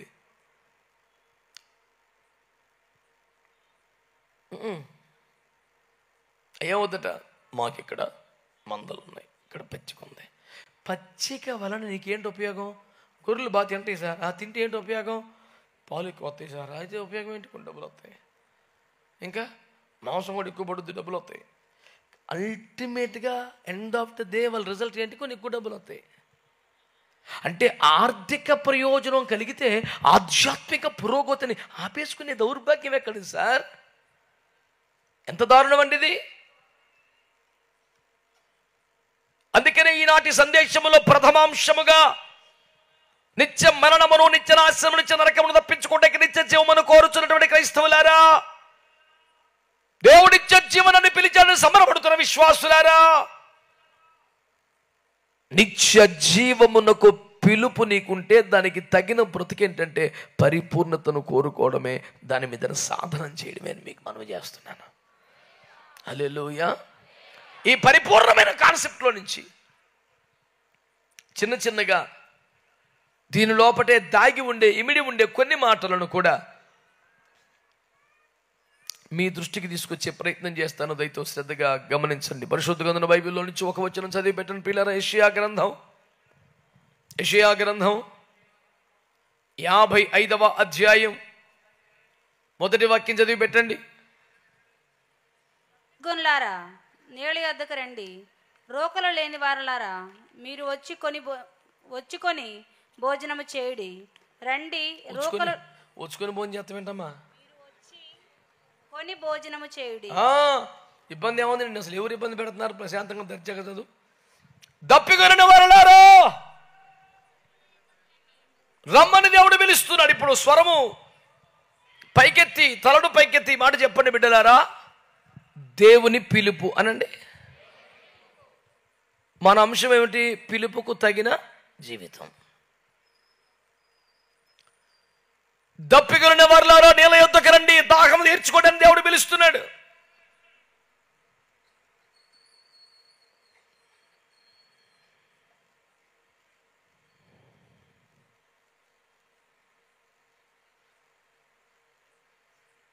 ఎవరెవరికి దాహం ఉందో ఇంకా అరగతేమో లేదు, నీకు దప్పికుంటే వచ్చాయి, నీ దాహం తీరిపోద్దని ప్రభు వాగ్దానం చేశారు. మీ అందరికీ తెలిసిన ఉదంతాన్ని జ్ఞాపకం చేస్తాను. యోహాను సువార్త 4వ అధ్యాయంలో ప్రభు ఏమన్నారు చదువుతారా? 15-16 వచనాలు. యోహాను సువార్త 4:15-16. చూచి, అయ్యా, నేను దప్పికొనుకున్నట్లును చేదుకొనుటకు కింత దూరం రాకుండానట్లును ఆ నీళ్లు నాకు దయచేయమని అడగగా, యేసు, నీవు వెళ్ళి నీ పెనిమిడిని పిలుచుకొని ఇక్కడికి రమ్మని ఆమె. అందరూ చేతులెత్తి ఒక స్తోత్రం చెప్తారా? మనం ఎరిగిన స్టోరీయే కదా సండే స్కూల్ వయసు నుంచి. ఈ మాటగా ఇచ్చేసి నా వైపు చూస్తా వినండి. ఈ పిలుపు ఏమిటి? దప్పికొనిన వారలారా దప్పిక తీర్చుకొనుటకు రండి, మీకు దాహం ఉంటే చాలు రండి అని ప్రభు పిలిచాడు. దాహం ఎవరికైతుందో అందరూ ఆసక్తిగా రావచ్చు, ఉచితంగానే, రోకలు ఇయ్యకనే మీరు తీసుకోవచ్చు. ఈ పిలుపునకు ఒక బిడ్డ స్పందించి, అలాగైతే ఆ నీళ్ళు నాకు ఇవ్వండి అయ్యా, ఆ నీళ్ళు నాకు ఇవ్వండి, చాలా ఇబ్బంది పడుతున్నాను నేను అని ప్రభువుని అడిగితే ప్రభు వెంటనే ఏమన్నారు? తప్పకుండా ఇస్తాను బిడ్డ, కాకపోతే నువ్వు పోయి నీ పెనిమిటిని పిలుచుకునిరా అన్నాడు. ఎప్పుడైతే నీళ్ళిమ్మంటే పెనిమిటిని తీసుకురమ్మంటాడండి ఈయన, ఇదేదో వ్యవహారం చాలా సీరియస్గా ఉన్నట్టుందే అని కాస్త ఆలోచించి, ఇలాంటి వ్యక్తి దగ్గర తేడాపడాగా మాట్లాడకూడదు, జాగ్రత్త పడిపోవాలని అర్థం చేసుకుని, నాకు పెనిమిటి లీడయ్యా అంది. వెంటనే ప్రభు అన్నాడు, కరెక్ట్గా అని చెప్పావు, ఒకడున్నాడు కానీ ఆడు పెనిమిటి కాదు, ఇదివరకు 5 ఉన్నారు, వాళ్ళు కూడా కాదు అన్నాడు. గుండె బయలిపోయింది, యేసు రక్తం ఇచ్చేయం. వామ్మో, అసలు మొత్తం చరిత్ర మొత్తం చదివేశాడు నాయనో. ఈయన మామూలు వ్యక్తి కాదు నాయన. ఊర్లోకి వెళ్ళి ఏం చెప్పిందట, నేను చేసినవన్నీ నాతో చెప్పిన వాడు క్రీస్తుగాడా అనగా మెస్సయ్య కాదా? మరి మీరు ఎదురు చూసే మెస్సయ్య రానే వచ్చాడరా, నా బతుకు భాగవతం మొత్తం చెప్పేశాడు నాయన అని గోలగోల పెట్టింది. ఇక్కడ పాయింట్ ఏమిటంటే, ఆమెకు దాహానికి నీళ్లు కావాలి అని అడిగింది, నాకు దాహంగా ఉంది అని అడిగింది. ఆ నీళ్లు తీసుకుంటే నీకు అసలు దాహం అవ్వనే అవ్వదని చెప్పాడు. కావాలంటే పెనిమిటిని తెమ్మన్నాడు. ఈ ప్రశ్నలన్నీ అయిన తర్వాత ఆమె చేసిన పని అని తెలుసా, కడవ అవతల భార్య చెల్లిపోయిందంట. ఇప్పుడు చెప్పండి, ఊర్లోకి వెళ్ళి సాక్ష్యము చెప్పిన పిమ్మట మరలా వచ్చి కడవను తీసుకుని నీళ్లు చేదుకొనను అనుందా? యేసయ్య, అమ్మా నాకు దాహాన్ని నీళ్ళు ఇస్తావా అన్నాడు. తాగాడా? నాకు ఆ నీళ్ళు ఇవ్వండి బాబు అని అడిగింది. ఆయన పోసాడా నీళ్ళు? మరి ఏం జరిగింది అక్కడ? మీరు గమనించండి బిడ్డలారా, దేవుడు ఒక ప్రాముఖ్యమైన సత్యాన్ని బయలుపరుస్తున్నాడు. ఆమెకున్న దాహం ఏమిటంటే పాపం. ఇప్పుడు 5 కొంపలు కూర్చో 6వ కొంపకి ఎసరు పెట్టావు, ఇక మీద పాపం చేయకూడదు, పరిశుద్ధంగా ఉండాలని నీకు అనిపించిందా? ఈ పాపపు దాహం తీరిపోయిందా? ఈ పాపం చేస్తే చాలు అనిపించిందా? అనిపించదు. మేము 10th ఇంటర్మీడియట్ డిగ్రీ ఆ టైంలో క్రికెట్ మీద మంచి మూమెంట్ ఉండేది. అప్పుడేదో వరల్డ్ కప్ ఏదో తగలబడింది. అందులో ప్రతిసారి ఒక అడ్వర్టైజ్మెంట్ వచ్చేది, పెప్సీ. దాని క్యాప్షన్ ఏంటంటే, ఏ దిల్ మాంగే మోర్. అసలు కాన్సెప్ట్ ఏంటి తెలిసిన? ఎంత ఎటకారమో చూడండి. ఆడి అలిసిపోతే దప్పిక తీరడానికి పెప్సీ తాగండి అని. కానీ ఆడు ఎంత యథార్థవంతుడో, ఇది తాగితే తీరదో, ఇంకా తాగాలనిపిస్తుంది అంతేని చెప్పాడు. ఆయన కొనేసారు ప్రపంచం. ఒక అబద్ధం చెప్పకుండా, మోసం చెప్పకుండా క్లిక్ అయిపోయినాడు ఆడే. వ్యాపారం అంటే అబద్ధం, మోసం అంటారు కదా. ఇది తాగితే దాహం తీరదో, మళ్ళీ తాగాలనిపించదు, ఇక డబ్బులు తగలేసి నువ్వు కొనుక్కొని తాగటమే బతుకు నాశనం అంతే అన్ని చెప్పితే ఆడి వ్యాపారం క్లిక్ అయిపోయిందాడు. చూడు, యేసుప్రభు అంటున్నాడు, నాన్న నేను ఇచ్చే నీళ్లు తాగితే మళ్ళీ తాగాలని ఇక దాహం ఉండదు. ఏలూరు సిఆర్ఎడ్డి కాలేజీలో డిగ్రీ చదువుకునే కాలంలో మా ఫ్రెండ్స్ అడిగారు, ఎరా ఎప్పుడు సినిమాకి రావింటారు నువ్వు? మేము సినిమాలు చూడము, ఏసఐ పెట్టడం ఆ గొడవే లేదు అన్నాడు. ఏంటి అప్పుడప్పుడు కూడా చూడవా ఏంటి అస్సలా? అబ్బే, ఇక్కడ మీ చర్చి వాళ్ళు చూస్తారనే టెన్షన్ ఏమో, హైదరాబాద్ వెళ్ళినప్పుడు చూస్తావా అన్నాడు. ఇది ఎక్కడ గొడవరా? అది ఏలూరా హైదరాబాదా కాదురా, దేవుడు వద్దన్నాడు, దేవుడు చూస్తాడు, దేవుని భయం కదా. చాలా గ్రేట్ రా. అసలు ఒక్క సినిమా చూడకుండా నువ్వు ఈ వయసులో ఇట్లా కంటిన్యూ అవుతున్నావు అంటే, అసలు గౌతమ్ బుద్ధుడివా ఇంకెప్పుడు అన్నానా అన్నమయ్య తెలిసిన పేర్లనే చెప్తున్నాడు ఒక్కొక్కడు. నేను అందరిని కూర్చోబెట్టి అంత సీన్ ఏం లేదు, అసలు సీక్రెట్ చెప్తాను. ఏంటి చెప్పురా సీక్రెట్ అంటే, నాకు దాహం అయితే కూడా ఒక్క చుక్క నీళ్లు తాకుండా నిగ్రహించుకుంటే నేను గ్రేట్. అసలు నాకు దాహమే అవ్వకుండా చేసినోడిది గ్రేట్ కదా. ఇందులో నాకు గ్రేట్ ఏముంది? నాకు సినిమా చూడాలి చూడాలి చూడాలని తాపత్రయం కలుగుతాడు, తప్పు. అమ్మో యేసు కొట్టేస్తాడు, చంపేస్తాడు అంటే బీసు కూర్చుంటే, ఆహా ఏమి భక్తాగ్రణి, ఏమి నిష్ఠాగ్రస్త, అద్భుతమైన సాధన అనొచ్చు నువ్వు. అసలు దాహమే అవ్వట్లేదుగా. ఎప్పుడైతే యేసయ్యను నమ్మామో, ఆమేనండి, ఆయన ఇచ్చిన నీళ్లు పరిశుద్ధాత్మ చేత నింపబడ్డామో, స్తోత్రం చెప్పండి. నా యందు విశ్వసించు వాడెవడో లేఖనము చెప్పినట్లు వాడి కడుపులో నుండి జీవ జల నదులు ఓరుడు. అయినా నాకు దాహం అవ్వటం ఏంటి? ఎవరికి దాహమైనా తీర్చే ఒక నది ప్రవహిస్తుంటే నా దాహం గడవేముంది? నాకు దాహం అయినా నేను నీళ్లు తాగకపోతే నాది నిగ్రహం. అసలు దాహం లేకుండా చేస్తే ఇది బట్టి విగ్రహం కార్యమంతా అయింది. దేవునికి స్తోత్రం చెప్పొచ్చుగా. ఇక్కడ ప్రభు ఏమంటున్నాడంటే, ఓ చక్కని మాట, నిజంగా నీకు దాహం ఉందా? ఈ దాహం తీరటం లేదా? అయితే ఏం చేయాలి? ఆ కడ వదిలిపెట్టేసిరా. దేవునికి స్తోత్రం చెప్పండి. రోడ్డు పక్కన బట్ట పంచుకొని గుడ్డోడు అడుక్కున్నాడు, దావీదు కుమారుడా యేసు కరుణించమని కేకలు వేస్తున్నాడు. యేసు నిలచి వాడిని పిలిచి అనంగానే వాడు దిక్కున లేచి కర్ర పారవేసి బట్ట పారవేసి వర్కౌట్ అవ్వకపోతే అడుక్కుంటాకు ఉపయోగపడుతుంది అని సంకల్పం పెట్టుకుని వచ్చాడేంటి, చెయ్యి అతను పడేసాడు. నన్ను పిలిచింది ప్రభో, నాకు దృష్టి ఇచ్చేస్తాడు, నాకు దీంతో ఇంక అవసరం ఉండదు. ఎందుకు ముందు ముందు కంగారు ఎందుకు, కళ్ళు వచ్చాక పడేద్దాంలే, లేకపోతే మళ్ళీ ఎప్పుడు మామూలుగా నా ఇంటి దీపం అనుకోవచ్చు అక్కడ తీసుకొని అట్లా లేదుగా. అవతల పారేసి ప్రభు దగ్గరికి వచ్చాడు. జీవజలదాత నా ముందు నిలబడ్డాడు. బంగారు లాంటి నీళ్లు నాకు ఇస్తానంట. ఆ నీళ్లు తాగితే పరిశుద్ధాత్మతో నింపబడితే ఇక పాపం చేయాలని కోరిక కలగదు, ఆశ ఉండదు, ఇక అందులోంచి బయటకు వచ్చేస్తాం. ఎంత అద్భుతమైన సువార్త దేవుని బిడ్డలారా. నీకు దాహం ఉన్నది, దాహము కింద వాళ్ళ రండి అనే పిలుపు ఉన్నది. మరి నీళ్ళు ఇస్తాను చెప్తే వచ్చామండి. మరి కరెక్టే. ఈ పిలుపుకు తగిన ఒక చిన్న వ్యవహారం, తలా 1116 కట్టండి, ఒక ఎపిసోడ్ అయినా స్పార్శం చేయి. ఓ స్తంభం అనుకోను, నువ్వు కూర్చోనేది ఎంత గజం, గజం ఇంటూ గజం ఎంత అవుతుంది లక్కీ రై లక్కీరా. వీడికో టెక్నికల్ టీం ఉండుద్ది అన్న, 50,000 పడుతుంది, 50,000 అంట ఇచ్చాయి. ఈ కొలతలు ఏమి లేవు సార్. నీకు దాహం అవుతుందా? మళ్ళీ దాహం నేను చేస్తా, నమ్ముతున్నావా? అయితే గడవబడే ఆ లింకులు తీసేయి, ఆ పాపాన్ని వదిలేయి. భక్తిహీనతనే త్రాళ్ళతో పాపములు లాక్కొనుచున్నమాట వదిలేయి, ఆ లింక్ వదిలేయి. దేవునికి స్తోత్రం చెప్పండి. ఇప్పుడు 5గురితో సంబంధం పెట్టుకున్నావు, ఇప్పుడు 6వ కొమ్మకు ఎసరు పెట్టావు. నీ దాహం తీరిందా? ఇక పాపం చేయకూడదు అనిపించిందా? ఇది లాస్ట్ అనిపించిందా? ఎన్ని పాపాలు చేస్తావు? దైవజనులు యేసన్న గారు ఒక చోట చెప్తే విన్నాను నేను. ఆ మాట భలే మంచిగా అనిపించింది నాకు.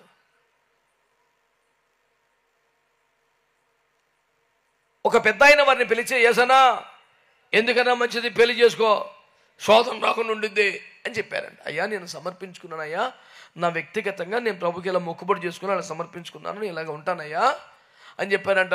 పెద్దోన్ని చెప్తున్నా, నేను పెళ్లి చేసుకో శోధన రాకుండా ఉండిద్ది అని పదే 3-4 సార్లు అన్నారట. ఇక ఈయనకి అట్లా కాదయ్యా, నేను ఇట్లా సమర్పించుకున్నానయ్యా, ఇలా ఉండాలని తీర్మానం చేసుకున్నాను, దేవుడు నా సాయం చెప్పేది నేను పెద్దోని చెప్తున్నాను, శోధన రాకుండా ఉండిద్ది అని అన్నారంట. ఇక ఈయన ఏమన్నారంట, అయితే మీరు చేసుకున్నారంట? చేసుకున్నానుగా అన్నాడంట. అయితే మీకు ఎప్పుడు శోధన రాలేదా అన్నాడంట. అంటే మరి వచ్చిందిగా. ఆయన చెప్తే భలే తమాషగా ఉండిద్దిలే.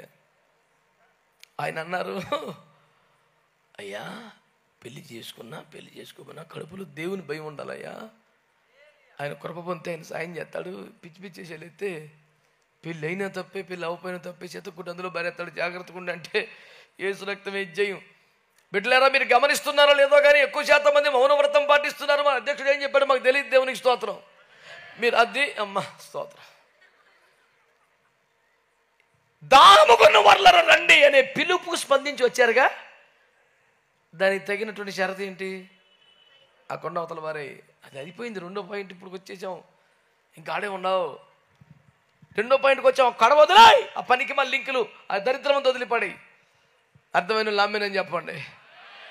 హల్లెలూయా. ఇంకా నీకు ఆ బావితో పని లేదు, ఆ కడవతో పని లేదు, నీ లోపలే ఒక నదిని నేను ఏర్పాటు చేస్తాను. దేవునికి స్తోత్రం కలుగునుగా. హల్లెలూయా హల్లెలూయా.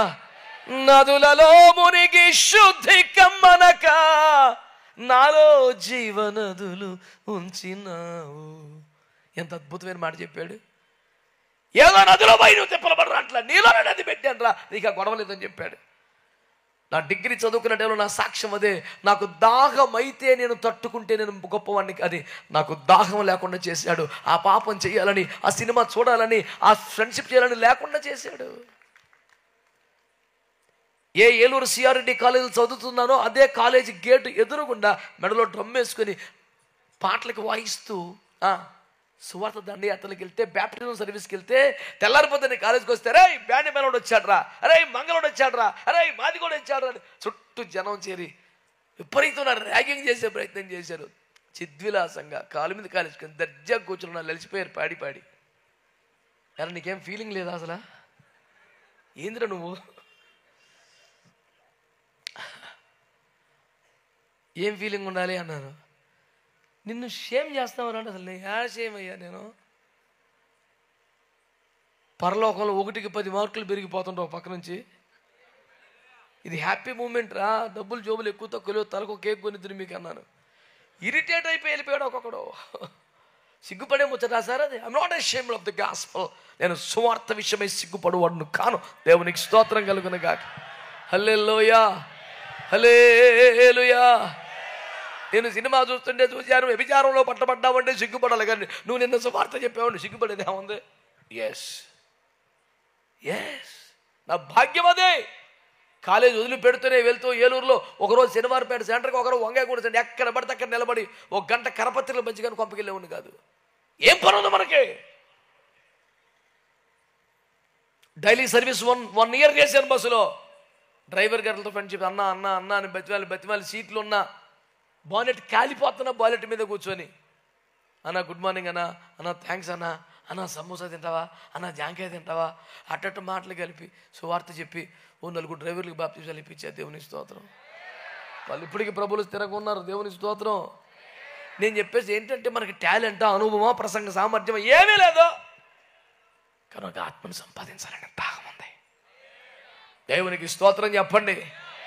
నేనేమంటున్నాను, నిజంగా నీకు దేవుని దైవికమైన దాహం ఉందా? దేవుని చూడాలని, ఆత్మతో నింపబడాలని, దేవుని కోసం బతకాలని ఒక ఆత్మ సంబంధమైన దైవికమైన దాహం నీకుందా? ఈ కడ వదిలేయి, మరి వదిలేయి. పెళ్ళికి వెళ్తా, పెళ్ళిని సంకరం పెట్టుకెళ్తాను శాస్త్రం ఉంది. నీకు దాహం కావాలంటే వదిలేయి. దేవుడు జీవజలాన్ని పరిశుద్ధాత్మ నీకు అనుగ్రహిస్తాడా? ఒక్కసారి పరిశుద్ధాత్మతో నింపబడితే నీ లైఫ్ ఎట్లుంటుందో తెలుసా? ఇంకా అది చెయ్యాలి, ఇది చేయాలి, అలాంటి ఆశలు కలగవు. చాలా సమృద్ధి కలిగినట్టుగా, అసలు ఆ దప్పికే లేనట్టుగా, ఎంత సంతోషంగా సమృద్ధిగా. మీరు చెబితే గొప్ప అనుకుంటారేమో, కానీ వాస్తవం అండి. 94, 95, 96 సంవత్సరాల్లో వెస్ట్ గోదావరి, జంగారెడ్డి, అవతల బుట్టాగూడెం అనే చిన్న ఏజెన్సీ ప్రాంతంలో సేవ చేస్తున్నారు. 250 రూపాయలు అద్దెకి ఒక ఇంట్లో ఉంటూ, రోడ్డుకి ఈ ఇంట్లో నేను ఉన్నాను, ఎదురుకుండా ఒక డిగ్రీ కాలేజ్ స్టూడెంట్ ఉన్నాడు, పేరు Anjaneyulu. Hello sir, good morning. Good morning బాబు. హలో హలో, నాకెన్ని 19-20 సంవత్సరాలు. హలో అంటే hello, good morning, good morning అట్టు పలకరించుకునేవాళ్ళం. ఒకరోజు ఒక సంవత్సరం దాదాపు ఈ హలోలు గుడ్ మార్నింగ్లు అయ్యాక ఒక రోజు నుంచి, ఆశ గారు మిమ్మల్ని ఒక మాట్లాడుతున్నా ఏమనుకోవాలంటే, మొఖం మీద కొడితేనే ఏమనుకోవట్లేదు, ఇంకేమనుకుంటాం బాబు అడుగు అన్నాను. ఆయన అన్నాడు, సార్ మీకేం కష్టాలు బాధలు ఏమి లేవా అన్నాడు. ఏ అన్నాడు. మంచి హ్యాపీగా ఎప్పుడు నవ్వుతా సరదాగా కనపడతారు, ఏదో పాటలు పాడకుండా కూని రకాలు తీసుకుంటా, మళ్ళీ హుషారుగా ఉంటారు సార్ మీరు అంటే, కూర్చోమని కుర్చీ వేసి నా బాధల కష్టాలు మొత్తం చెప్పా. మీరు నమ్మండి, విని అలిసిపోయి లిటరల్గా కన్నీరు కార్చాడు. సార్ ఇన్ని కష్టాలు ఉన్నాయి సార్ మీకు, మీరు ఎంత హ్యాపీగా ఎట్లా ఉన్నారు సార్ అంటే, అందరికి వచ్చినట్టే మాకు కూడా కష్టాలు వస్తాయి బాబు, కానీ ఏ శైలిలో ఉన్నాం కనుక ఒక గొప్ప సంతోషం ఉంటుంది నాన్న, దైవిక సమాధానం ఉంటుంది, దాని పేరే రక్షణ ఆనందం అంటారు, ఈ తిప్పలు ఉండదని చెప్పా. మీరు నమ్మండి, ఆ మాటను బట్టి అబ్బాయి ప్రభువుని నమ్ముకున్నాడండి. సార్ ఇదైతే నాకు కూడా కావాలి సార్ అన్నాడు. స్తోత్రం చెప్పండి. ఆ ప్రాంతంలో సంపాదించిన ఆత్మలో ఒక ముఖ్యమైన ఆత్మది నా యవ్వన కాల జీవితంలో. ఇదంతా ప్రసంగ సామర్థ్యం కాదు సార్, ఒక దాహం. ఆమేన్. ప్రియులారా, దాహము గన్ని వర్లారా రండి, నీళ్ళు ఇస్తాను, నేను దాహం తీరుస్తాను. అయితే నువ్వు తెచ్చుకునే కడవ వదిలేయి, నేను ఇచ్చే నీళ్లు ఆ కడవలో పోసాయి కాదు, గుండెల్లో పెట్టుకునేవి. నీ కడుపులో నింటే జీవజలంలో బయటికి రావాలి. దేవునికి స్తోత్రం చెప్తారా మంచిగా? హల్లెలూయా. మరొక మాట కూడా పరిశుద్ధ గ్రంథంలో చూద్దామంటారా? ఎవడో గంభీరమైన మౌనం పాటిస్తున్నారు భక్తులందరూ. మత్తయి సువార్త 90వ అధ్యాయం. అరే బిడ్డ మేల్కొన్నావా? దేవునికి స్తోత్రం. 11, 28, 29. ప్రయాసపడి భారము మోసుకొనుచున్న సమస్త జనులారా నా యొద్దకు రండి. ప్రయాసపడి భారము మోసుకొనుచున్న సమస్త జనులారా నా యొద్దకు రండి, నేను మీకు విశ్రాంతి కలుగజేయుదును. నేను సాత్వికుడను దీన మనసు గలవాడను గనుక మీ మీద నా కాడి ఎత్తుకొని నా యొద్ద నేర్చుకొనుడి అప్పుడు మీ ప్రాణములకు విశ్రాంతి దొరుకును. దేవునికి ఒక మంచి స్తోత్రం చెప్పండి. హల్లెలూయా. బిడ్డలారా, దేవుని వాక్యాన్ని గమనించండి. మన అంశాన్ని మర్చిపోతున్నారా భక్తులారా? మీరు చెబితే విని పరవశిస్తాం. పరిపూర్ణత అర్థం పర్థం లేని పిచ్చి పిచ్చి మాటలు చెప్పకండి. అది అయ్యగారు చెప్పారు, అది ఇను, ఏది పడితే చెప్పక. నాకు పిలుపుకు తగిన జీవితం మనకు, అది మన కాన్సెప్ట్. ఏం పిలిచాడు ఆయన? నిత్య జీవం ఇస్తానన్నాడు. దానికి తగిన కోరిక ఏంటి? పరిపూర్ణతను కోరుకోవాలా. దాహం తీరుస్తాను రమ్మన్నాడు. దానికి ఏమిటి? ఈ పాపం, ఈ కోరిక, ఈ ఆశ, ఈ దరిద్రం, ఇది వదిలేసుకోవాలా. మూడో మాట, విశ్రాంతిని ఇస్తానన్నాడు. పిలవండి. దేనికి పిలిచాడు ఆయన? రండి మీకు విశ్రాంతిని కలుగజేస్తున్నాడు. పరిగెత్తుకొచ్చారు భక్తులందరూ. ఏం చెప్తున్నాడు ఆయన? నేను సాత్వికను దీన మనసు గలవాడిని కనుక మీ మీద నా కాడు ఎత్తుకుని నా యుద్ధం నేర్చుకున్నాడు, అప్పుడు మీ ప్రాణములకు అట్లా, అప్పుడు మీ ప్రాణములకు. ఇప్పుడు ఆ పదం నేను మర్చిపోయిగా తాగుతూ మీరు చెప్పాలని కదా. బైబిల్లో ఉత్తర ప్రత్యుత్తరాలు లేవా? గాన ప్రతిగానం లేదా? ఏకపాత్రామనయమా? నేను చెప్పుకుంటా పోనా? అటు చూస్తావా? ఇదేం క్రైస్తవం సార్? గాన ప్రతిగానం ఉంది, ఉత్తర ప్రత్యుత్తరం ఉంది బైబిల్లో. సోలో వెళ్ళిపోవటం కాదు, కోటం. ఇంట్రాక్ట్ అవ్వాలా, మాట్లాడాలి, జవాబు చెప్పాలా. నెక్స్ట్ ఏంది ఉండిందబ్బా అని ఆగల నేను. మీరు చెప్పాలి కాబట్టి ఆగే. ప్రయాసపడి భారం మోసుకున్న సమస్త జనులారా, అది కరెక్ట్. నేను మీకు అది పద్ధతి. సాత్వికము దీన మనసు కలవాని కనుక నా యుద్ధం నేర్చుకునండి, అప్పుడు మీకు ఇది పరిపూర్ణం. స్తోత్రం చెప్పండి. హల్లెలూయా. ఇప్పుడు ఈ పిలుపు దేనికి పిలిచాడు? విశ్రాంతినిచ్చేదను అనండి. ఈ లోకంలో నెమ్మది లేదు, సుఖం లేదు, సమాధానం లేదు, విశ్రాంతి లేదు, ప్రాణానికి అసలు విడుదల లేని పరిస్థితి భూమిలో ఉన్నాయి.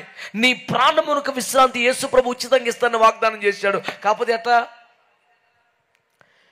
మీ మీద నా కాడి ఎత్తుకున్న నా యుద్ధ అప్పుడు మసిబూసి మారేకాయ చేయలా, అరచేతిలో వైకుంఠం చూపేలా, త్రిశంకు సగ్గంలో వదిలేలా.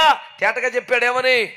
మీ మీద నా కాడి ఎత్తుకున్న నా యుద్ధం నేర్చుకున్నాడు, అప్పుడు మీ ప్రాణములకు విశ్రాంతి కలుగును. అంటే ఎవడు దేవుని కాడి మోయకపోతే వాడికి ప్రాణానికి విశ్రాంతి. వాగ్దానం ఏంటి? పిలిపేంటి? మీకు విశ్రాంతిని ఇస్తాను. దాని షరత్ ఏంటి? కాడి మోయాలి.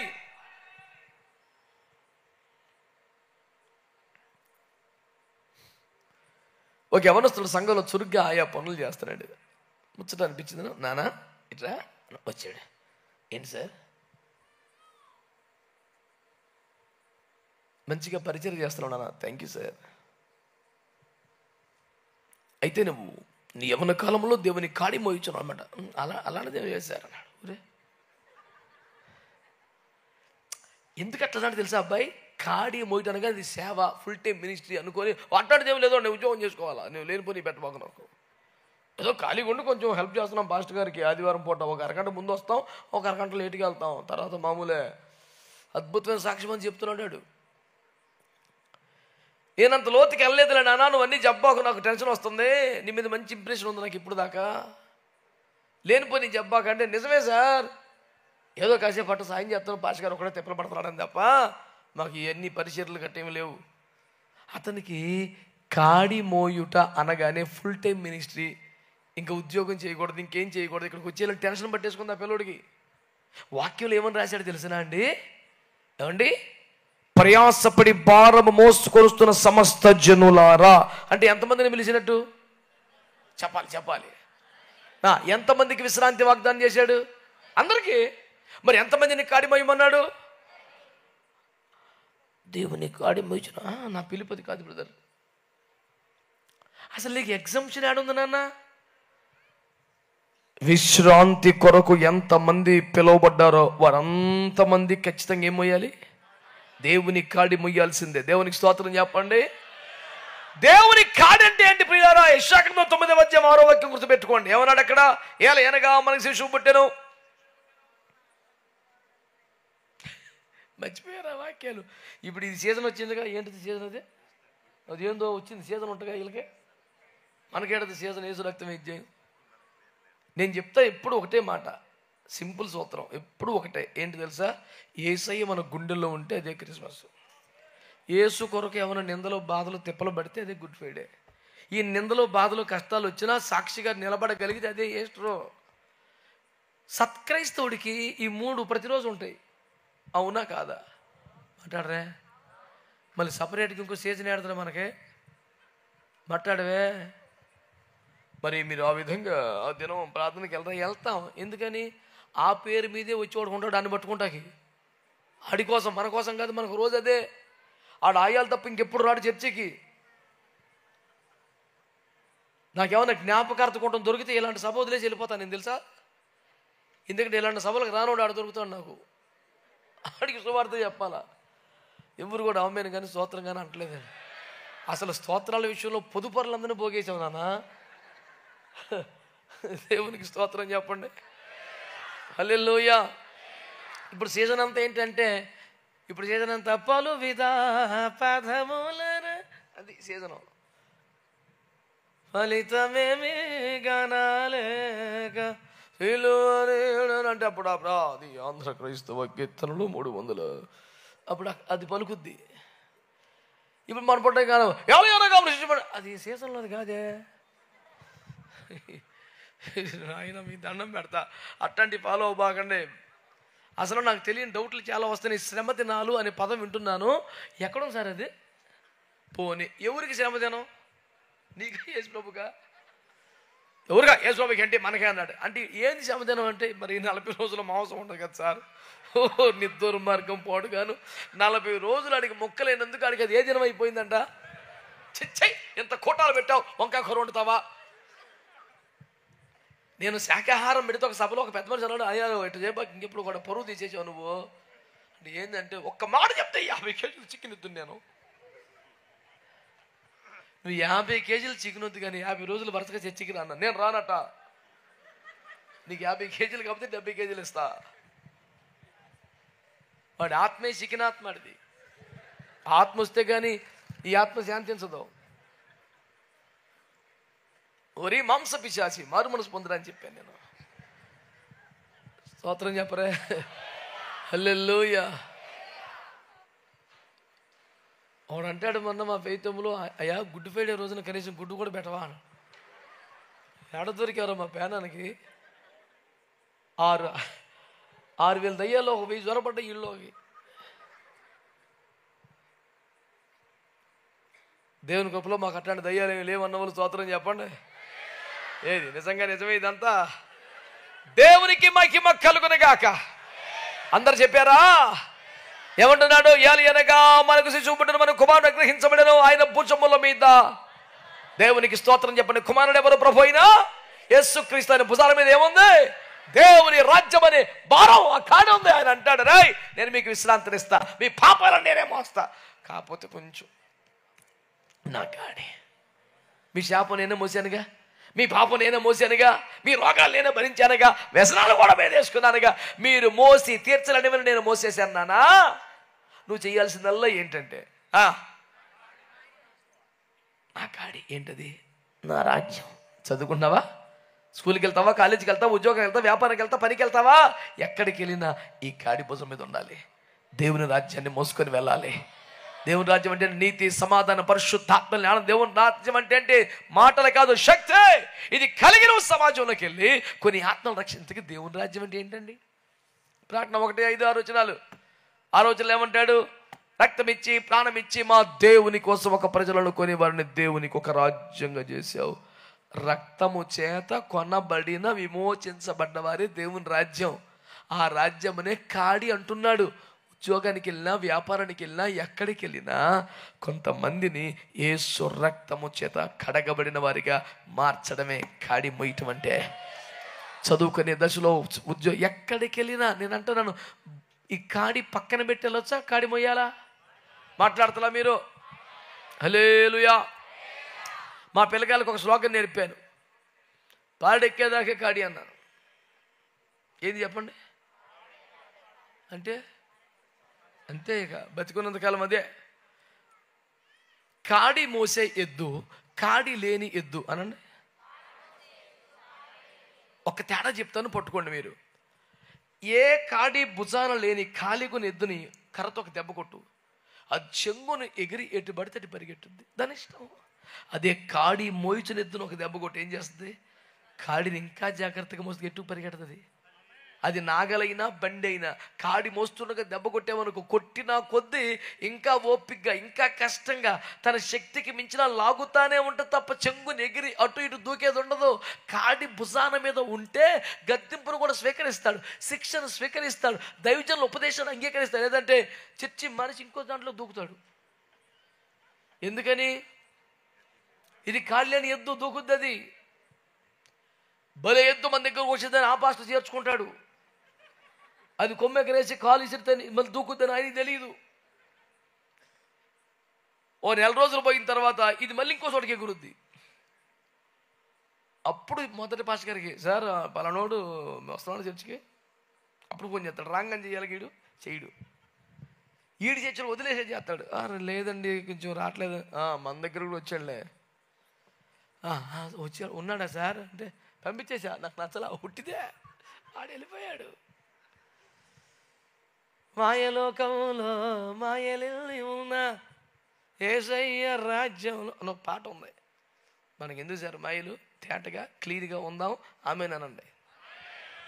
విశ్రాంతి అనే పిలుపు దేవుడు నీకు ఇచ్చాడు. నీకు విశ్రాంతిని ఇస్తాను రా బిడ్డ అన్నాడు. ఆ విశ్రాంతి ఎట్లా వచ్చింది? దేవుని రాజ్యం అనే కాడి మోస్తే వస్తుంది. ఆమేనంటలేదు మీరు? మరొక వచ్చి దాన్ని విచిత్రమైంది చెప్తాను, మీకు నచ్చొద్దు లేదో కానీ మనం నచ్చపోయిన వాక్యాన్ని మనం మార్చకూడదు కదండి. చదువుదాం చూడండి, పరిశుద్ధ గ్రంథం బైబిల్ నుంచి పేతురు మొదటి పత్రిక 14వ అధ్యాయం. లేదా బైబిల్ చిరిగిపోయింది, తీబాక అబ్బాయి 14 లేవు, 3వ అధ్యాయింది. అసలు కొంతమంది అసలు మేల్కొంటలేదు సార్ ఎన్ని చెప్పినా. మొన్న ఒక సభలో 153వ కీర్తన అంటే ఒకటి తీసి అన్నా నీ దాంట్లో ఉండిద్దా? అరే 150 ఉండవురా అంటే అసలు నా దాంట్లో లేవు, అది నీకు కూడా అట్లా కదా అంటే వాడు బైబిలు రోజు ఇంటి దగ్గర చదవడానికి సాక్ష్యం అదేగా. అట్ట ఉండపోకుండా చెప్పడాకే ఈ సాగు చస్తున్నాను. చదవండి చక్కగా బైబిల్, కంటతా వచ్చే ఆ చివరికి ఆది కాండం చెప్పినంటే 50 మొదటి అధ్యాయం లేదు, 2వ అధ్యాయం లేదు, 3వ అధ్యాయం లేదని 50 అధ్యాయులు టపటప చెప్పాలి. అట్లా ఉండాలా. నా సాధన ఎక్సర్సైజ్ అట్టగా ఉంటుంది. దేవునికి స్తోత్రం కలుగునుగా. మా దగ్గర ఉన్నాడు, నేను 50 డంబుల్స్ కొట్టాను, పుషప్స్ 100 కొట్టాను, ఈ లెక్కలని చెప్తున్నాడు. 119 కీర్తనలు వచ్చిన నేను చెప్పినా అన్నాను. అంటే నాకు తెలియదు అంకుల్. కూర్చో, ఎందుకు ఏలబడుతున్నావు? కూర్చో, తీ బైబిల్ది, నీకు టిఫిన్ క్యాన్సిల్ అని చెప్పా. అంకుల్ 150 కొట్టాను అంకుల్ అంటే నీకు క్యాన్సిల్. 176 వచ్చిన అప్పచెప్పను లేదుగా. ఎన్ని వచ్చినా ఉన్నాయరా అంటే కూడా తడపడుతున్నావు నువ్వు. పేతురు మొదటి పత్రిక 3వ అధ్యాయం 9వ వచనం. ఆశీర్వాదమునకు వారసులవుటకు మీరు పిలువబడితిరి గనుక కీడుకు ప్రతి కీడైనను దూషణకు ప్రతి దూషణ అయినను చేయక దీవించుడి. ఏమి సిస్టం సార్ ఇది? ఎవరికైనా సాధ్యమైతే చెప్పండి. ఆశీర్వాదమునకు వారసులకుటకు మీరు పిలువబడితిరి గనుక కీడుకు ప్రతి కీడు దూషణ చేయకుండా దీవించుడి. ఒకసారి గట్టిగా ఆమేన్ అనండి. ఈ మొదటి ముక్క అందరికంటదా, మనం ఆశీర్వాదమునకు వారసుడికి పిలువబడ్డాం. ప్రైజ్ ది లార్డ్, హల్లెలూయా. ఆశీర్వాదానికి వారసుడిగా పిలువబడ్డాం. దానికి ఏమిటి షరతు? కీడుకు ప్రతి కీడు చేయకూడదు, కనీసం దూషించకూడదు. కానీ వాళ్ళని కూడా ఏం చేయాలి? సాధ్యమా? ఎవరికైనా సాధ్యమా ఇది? చెప్పాలా? వాడు కీడు చేశాడు, వాడు దూషించాడు, వాడు తిప్పలు పెట్టాడు, మనం ఏం చేయాలంట? వాడిని దీవించాలంట. సాధ్యమైద్దా? మనకు సంబంధం లేకుండా సొంతగా దీవించబడిపోయేవాడికే ఒక దీవెన వచ్చిన చెప్పడానికే ఏంటి మధ్యుడు బాగా డెవలప్ అవుతున్నాడు. ఏందిరో ఈ మాత్రం రేంజ్ ఉందంటే మనం ప్రార్థన చేసిన ఫలితం. అది మర్చిపోబాకో. ఏంటి బాగా రెచ్చిపోతున్నాయి మధ్య తగ్గో, దేని మనసు ధరించుకో, ఆవేశపడకో, ఇవన్నీ చెప్తాం వాడికి. అది నిన్ను తిడితే, నిన్ను దూషిస్తే, నీ కొంపకి ఎసరు తెస్తే, నేను సొమ్ము తింటే, నిన్ను మోసం చేస్తే, నీ కొంప ముంచితే God bless you my dear brother అంటావా? ఆశీర్వాదానికి వారసులు అవడానికి దేవుడు పిలిచాడా లేదా? మాట్లాడాలా? ఆ పిలుపుకి తగిన జీవితం ఏంటంటే కొంపలు ముంచిన వాడిని, నష్టం చేసిన వాడిని కూడా దీవించాలంట. స్తోత్రం చెప్పరే. ఈడు 5 నిమిషాల్లో నన్ను గ్యారెంటీగా అమ్మేస్తాడు, డబ్బులు తీసుకున్నాడు, రేటు పుచ్చుకున్నాడు, వచ్చాడని తెలుసుకోడు. యేసుప్రభు వాడి చేతులు రొట్టె పెట్టాడు సార్. ఈడు మన కొంప ముంచేవాడు, మనల్ని అమ్మేసుకుంటా వచ్చాడని తెలిస్తే మనమైతే పెడతాం రొట్టె చేతిలో. ఇప్పుడు రొట్టె కాదు కానీ శుద్ధీకరణ ప్రార్థన చేసుకుందాం. ఒకరికి పాపాలు ఒప్పుకో, ఎక్కడ బేరం ఆడొచ్చావు, ఎంతగా బేరం ఆడుకున్నావు, అడ్వాన్స్ తీసుకున్నావా, పైడో ఇప్పుడే. మన ఫ్యాన్ ఒప్పుతా రొట్టె చేతిలో పెట్టేదానికి ఆయన పక్కన కూర్చోబెట్టుకోగలమా? ఆయన టీంలో చేర్చుకోగలమా? ఆడు కొంపల ముంచి ఆ రకమైన తెలియక టీంలో పెట్టుకున్నాం. మనం తెలితే పెట్టుకుంటాం ఏంటి? ఎవరు మాట్లాడతలేదు ఏంటి సార్ అసలు? నేను అన్ని వాస్తవ దూరాలు విచిత్రాలు మాట్లాడుతున్నానా? సత్యం కదా? వీడు ఎంత డేంజరస్ వేలో మనకు తెలిస్తే అని చేర్చుకుంటామని తెలియక కాదు. ఈ బ్రదర్ గారు చాలా పరిశుద్ధులు అనుకోని కదా చేర్చుకున్నాం. వీడు లూసిఫర్ సొంత కొడుకు అని మనకేం తెలుసు? తెలిసిన తర్వాత అయ్యో అంతటా దావీదు ధనుర్గీతం ఒకటి రచించి పాడెను. పిల్లరా, ఆశీర్వాదానికి వారసులవ్వాలనే పిలుపు మనకు ఉందా లేదా? ఆ పిలుపును స్వతంత్రించుకోవాలంటే తగిన జీవితం ఏంటి తెలుసు? దానికి అందరినీ దీవించాలి. మనం కొంప ముంచులోని కూడా, నష్టం చేసినోని కూడా, కీడు చేసినోని కూడా మనస్ఫూర్తిగా ఏం చేయాలంట? వాడు బాగుండాలి, వాడు చల్లగా ఉండాలి, వాడు బాగుపడాలి మనస్ఫూర్తి కోరుకోవాలి, దీవించాలంట.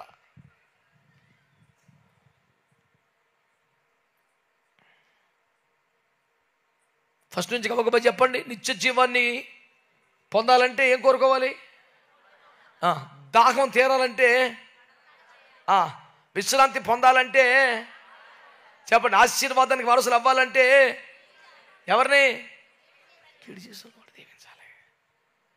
వాడు బాగుపడాలని మనస్ఫూర్తిగా కోరుకోవాలి, హృదయపూర్వకంగా దీవించాలి. గబగబా నుండి మరొక మాట చెప్పి నేను ముగిస్తాను. బిడ్డలారా, దేవునికి స్తోత్రం కలుగునుగాక. హల్లెలూయా. పేతురు మొదటి పత్రిక 2వ అధ్యాయం 9వ వచనం చదవండి.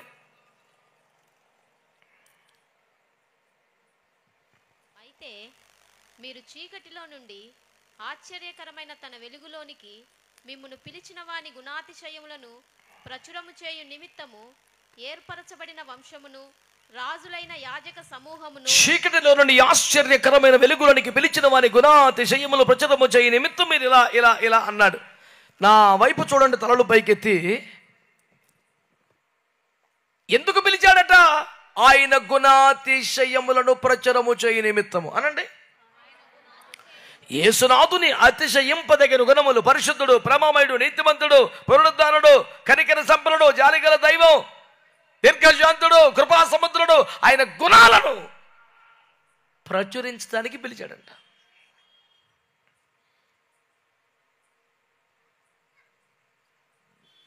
మన పిలుపు అయిన గుణాలను ప్రచురం చేయటం. దాని క్వాలిటీ ఏంటి తెలుసా? చీకటిలో నుండి వెలుగులోనికి వచ్చేయాలి ఫస్ట్. అనండి అనండి అనండి. ఇంకా చీకటిలో ఉండొచ్చా? చీకటి మనలో ఉండొచ్చా? చీకటి సంబంధాలు, చీకటి స్నేహాలు, చీకటి సరదాలు, చీకటి కోరికలు, చీకటి పనులు, చీకటి వ్యవహారాలు ఏమైనా మన దగ్గర ఉండొచ్చా? మొదటి యోహాను పత్రిక 1:5 ఆయన వెలుగుండెను, ఆయనలో చీకటి ఎంత మాత్రమో లేకుండాను అంటాడు. నువ్వు వెలిగించబడితే మనకి చీకటిలో ఉండకూడదుగా. ఆశ్చర్యకరమైన వెలుగు, మార్వెలస్ లైటింగ్. అలా చీకటిలో ఉండడానికి వీల్లేదు. యేసు రక్తం ప్రతి పాపాన్ని కడుగుద్దని వచ్చినానికి కూడా ఏమని రాశారు తెలుసా? మొదటి యోహాను పత్రిక 1:7 ఆయన వెలుగులో నివసించిన ప్రకారం మనమును వెలుగులో నివసించిన ఆయనతో అన్యోన్య సహవాసము గలవారమయుందుము, అప్పుడు యేసు రక్తం మనల్ని కడుగుద్ది. 100 రూపాయలు ఇచ్చి యేసు రక్తం డబ్బా కొనుక్కుంటే కరగదు. యేసు రక్తం కొనుక్కెళ్ళో నీ పరిస్థితులు మారిపోతే హల్లెలూయా అంటే 100 రూపాయలకి బాధలను పోయేలాకుంటే భూమి మీద అసలు బాధలు ఎవడుకుంటాయి? అసలు ఉంటాయి ఆ బాధలు? అసలు ఏమమ్మా ఇక 100 రూపాయలు లేక బాధలు పడుతున్నారు జనం. నువ్వు తెచ్చుకుంటున్న లారీ డబ్బాలు అమ్ముకోవడం తప్ప అంతకన్నా ఏమి లేదు అక్కడ కోవటం. యేసు రక్తం ఒక మీద వ్యక్తి మీదకి ఎప్పుడు వస్తుంది తెలుసా? ఏ సురక్తం అన్నప్పుడు రాదు. సీసా కొనుకెళ్ళి పూసుకుంటే రాదు. ఎప్పుడు వచ్చింది? ఆయన వెలుగులో ఉన్న ప్రకారం మనము కూడా వెలుగులో నడుచుకుంటే, అంటే చీకటి సరదాలు, సంతోషాలు, వ్యవహారాలు ఏమి లేకుండా తేటగా, ట్రాన్స్పరెంట్గా మనం కూడా క్లీన్గా వస్తే అప్పుడు యేసు రక్తం మన మీదకి వచ్చింది. లోపాయికారి ఒప్పందాలు ఏమి ఉండవు సార్ ఇక్కడ. అంత తేటగా, పవిత్రంగా, క్లీన్గా ఉంటుంది వ్యవహారం. చీకట్లో ఉన్నావా? ఇంకా చీకటి అంటే లోకంగా, చీకటి అంటే పాపంగా, చీకటి అంటే ఆశలుగా, చీకటి అంటే కోరికలుగా, అందులోంచి బయటకు వచ్చేసావా? శరీరాశ, నేత్రాశ, జీవుడమైన లోకం నుంచి బయటకు వచ్చేసావా? ఆశ్చర్యకరమైన వెలుగులో నివసిస్తున్నావా? ట్రాన్స్పరెంట్ లైట్ ఉందా? లైఫ్ ఉందా? సాక్ష్య జీవితం ఉందా? ఆయన అన్యోన్య సహవాసం ఏర్పడిందా? అంటే నువ్వు ప్రకటించడానికి అర్హుడివే. నువ్వు ఇంకా చీకట్లో ఉంటే గుణాశీలు ఏం ప్రకటిస్తావు? మునుపు చీకటి నీవు, మునుపు దూరస్తుడు నీవు, మునుపు శత్రువు నీవు. ఇప్పుడు దేవుని ఇంటివాడు అయిపోవాలి, వెలుగులోకి వచ్చేయాలి, సాక్ష్య జీవితంలోకి రావాలి. అందుకనే దేవుని వాక్యం ఏమంటుంది? మిమ్మల్ని తన గుణ అతిశయములో ప్రచురము చేయుటకు పిలిచాడు. అయితే మీరేం చేయాలి? చీకటిలోంచి పూర్తిగా వెలుగులోకి, ఇంకా కొంచెం చీకటి బతుకు, చీకటి లక్షణాలు, చీకటి వ్యవహారాలు కడుపులో పెట్టుకొని అద్భుతంగా మాట్లాడడంలో అర్థం లేదని మనం చేస్తున్నాను. దేవునికి అంగీకారం కాదు. ప్రభుకు ఒక మంచి స్తోత్రం చెప్పండి. మరొక మాట చూడండి, పేతురు మొదటి పత్రిక 5వ అధ్యాయం 10వ వచనం.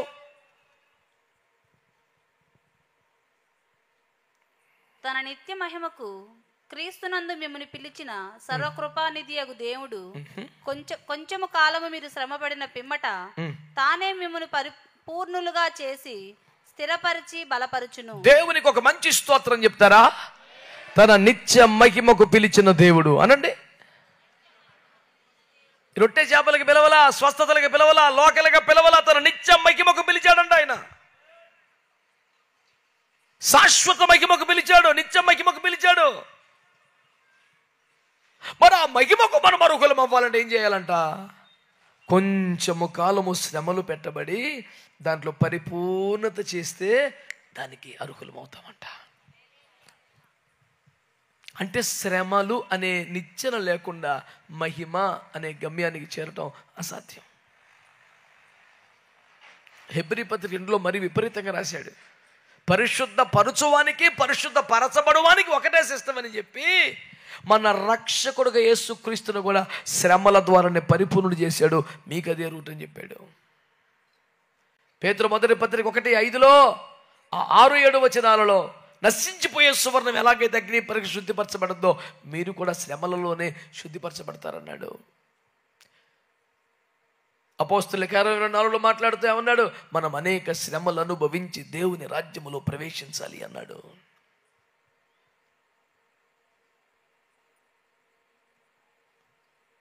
ఈ రోజున మంచికి మాట వినండి. తన నిత్య మహిమకు ఆయన మనల్ని పిలిచాడంట. ఇక్కడ కొన్ని మహిమలు చూపించి మన కనులను సంభ్రమాశ్చర్యాలు గురి చేసి మాయమైపోయే దేవుడు కాదంటే యేసయ్య. మహిమలు చూపించి సంభ్రమాశ్చర్యాలు గురి చేసే రకం కాదంట. తన నిత్య మహిమకు నిన్ను పిలుస్తున్నాడంట దేవుడు. ఆ మహిమలో చేర్చడానికి పిలుస్తున్నాడంట. ఈ గొప్ప పిలుపులో ఉన్న షరతు ఏంటి తెలుసా? ఈ మార్గంలో ఉండే శ్రమలను మనం అనుభవించాలి. గట్టిగా ఆమేన్ చెప్పండి, ఆమేన్ చెప్పండి. 7వది చివరిది మత్తయి సువార్తలో, దానికంటే ముందుగా లూకా సువార్త 14:17 చదవండి. లూకా సువార్త 14:17.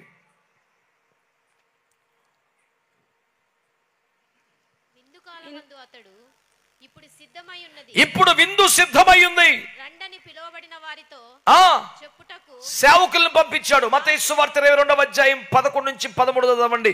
ఇప్పుడు విందు సిద్ధముగా ఉంది, రమ్మని తన దోస్తులను ఆహ్వానించబడిన వారందరి దగ్గరికి పంపాడు. వారు వెళ్ళారు, సాకులు చెప్పారు, మొత్తానికి వచ్చారు. విందు స్టార్ట్ అయిపోయింది. చక్కగా భోజనాలు చేస్తున్నారు. యేసు ప్రభువారు వచ్చారు, తింటున్న వారిని చూశాడు. 22వ అధ్యాయం మత్తయి సువార్త 11 నుండి.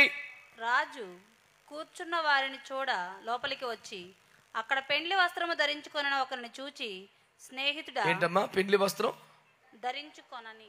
ఎస్. పెండ్లి వస్త్రము ధరించుకొనని ఒకరిని చూచి, స్నేహితుడా, పెండ్లి వస్త్రము లేక ఇక్కడికి ఎలాగో వచ్చితివని అడుగగా వాడు మౌని అయి ఉండెను. అంతట రాజు వీని కాళ్ళు చేతులు కట్టి వెలుపటి చీకటిలోనికి త్రోసివేడి అక్కడ ఏడ్పును పండ్లు కొరుకుటయు ఉండునని పరిచారకులతో చెప్పెను. కాగా చాలు. బైబిల్ ఆ పేజీ పోయిందా ఏంది మధ్యలో? స్తోత్రం, హల్లెలూయా. ఇవన్నిటికీ కారణం లైటింగ్ చాలకపోవడమే తండ్రి. మేము కూర్చున్న మేడగదిలో అనేక దీపములు ఉండెను, కానీ కనిపించడం లేదు. దేవునికి స్తోత్రం. గమనించండి, ఇక్కడ వాక్యములో ఏమని ఉందంటే పెండ్లి విందునకు పిలిచాడట. అనండి, అనాలి గట్టిగా, పెండ్లి విందునకు.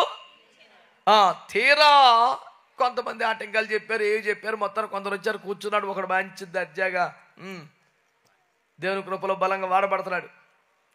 యేసయ్య తిన్నగాడి దగ్గరికి వచ్చాడు. స్నేహితుడా, పెండ్లి వస్త్రము లేకుండానే ఇక్కడ దాకా ఎందుకు వచ్చావు అన్నాడు.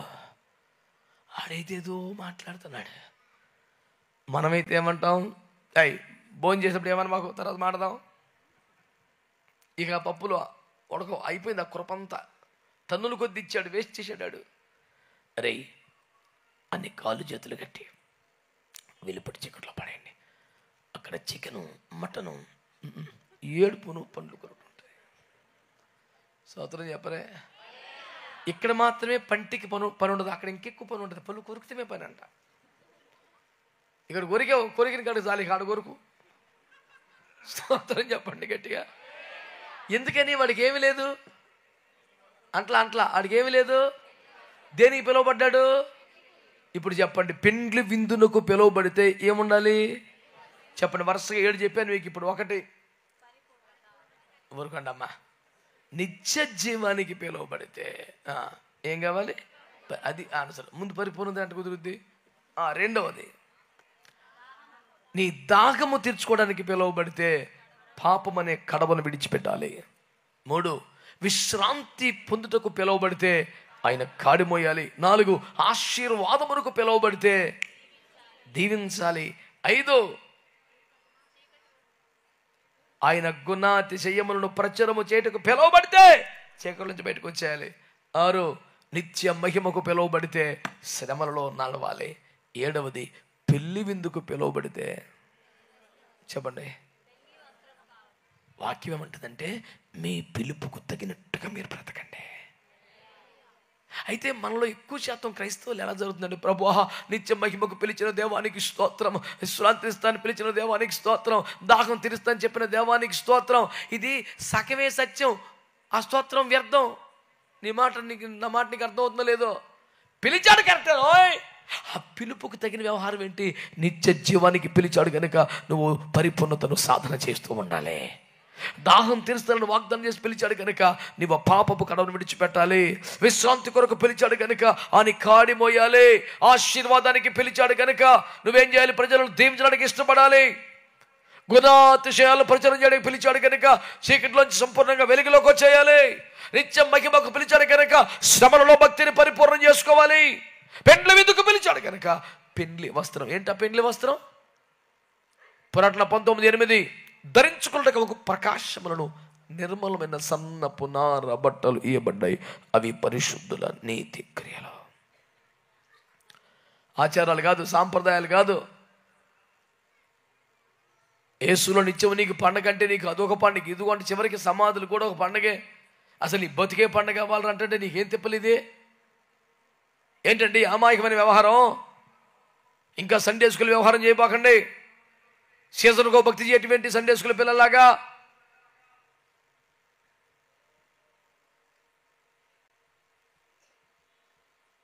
గతాన్ని మర్చిపోయి ముందున్న వాటి కోసం వేగిరిగా పరిగెడుతామని చెప్తూ పౌలు అంటాడు, మనలో పరిపూర్ణతను కోరుకుచున్న వారందరూ ఈ తాత్పర్యమని కలిగి ఉండాలంటాడు.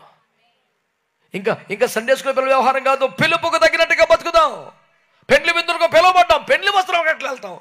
మధ్యలో నేను లేపి కాళ్ళు చేతులు కట్టి వెలుపటి చీకట్లో పడేశాడు. అందరం క్రైస్తవులమే, అందరం సేవకులమే, వాక్యం ఎరిగిన వాళ్ళమే. ఈ పూట దేవుడు మనతో మాట్లాడుతూ ఒక పిలుపు మనల్ని పిలుస్తున్నాడు. ఒక మాట తేటగా మనతో మాట్లాడుతున్నాడు. ఈ పూట మిమ్మల్ని నేను పిలిచాను నిత్య జీవానికి, పరిపూర్ణతను కోరుకోండి. ఇప్పటికైనా నా విశ్రాంతిని ఇస్తానని పిలిచాను, నా కాడి మోటకి ఇష్టపడండి. ఆశీర్వాదం కోసం పిలిచాను, ప్రజలను దీవించడం నేర్చుకోండి. దాహము తీరవడానికి, పరిశుద్ధాత్మ ఇవ్వడానికి పిలిచాను. పాపపు కడవను వదిలాయి. ఈ రాత్రి పిలుపుకు తగినట్లుగా జీవించడానికి ఒక 7 మార్గాలను ఎదురు పెట్టబడ్డాయి.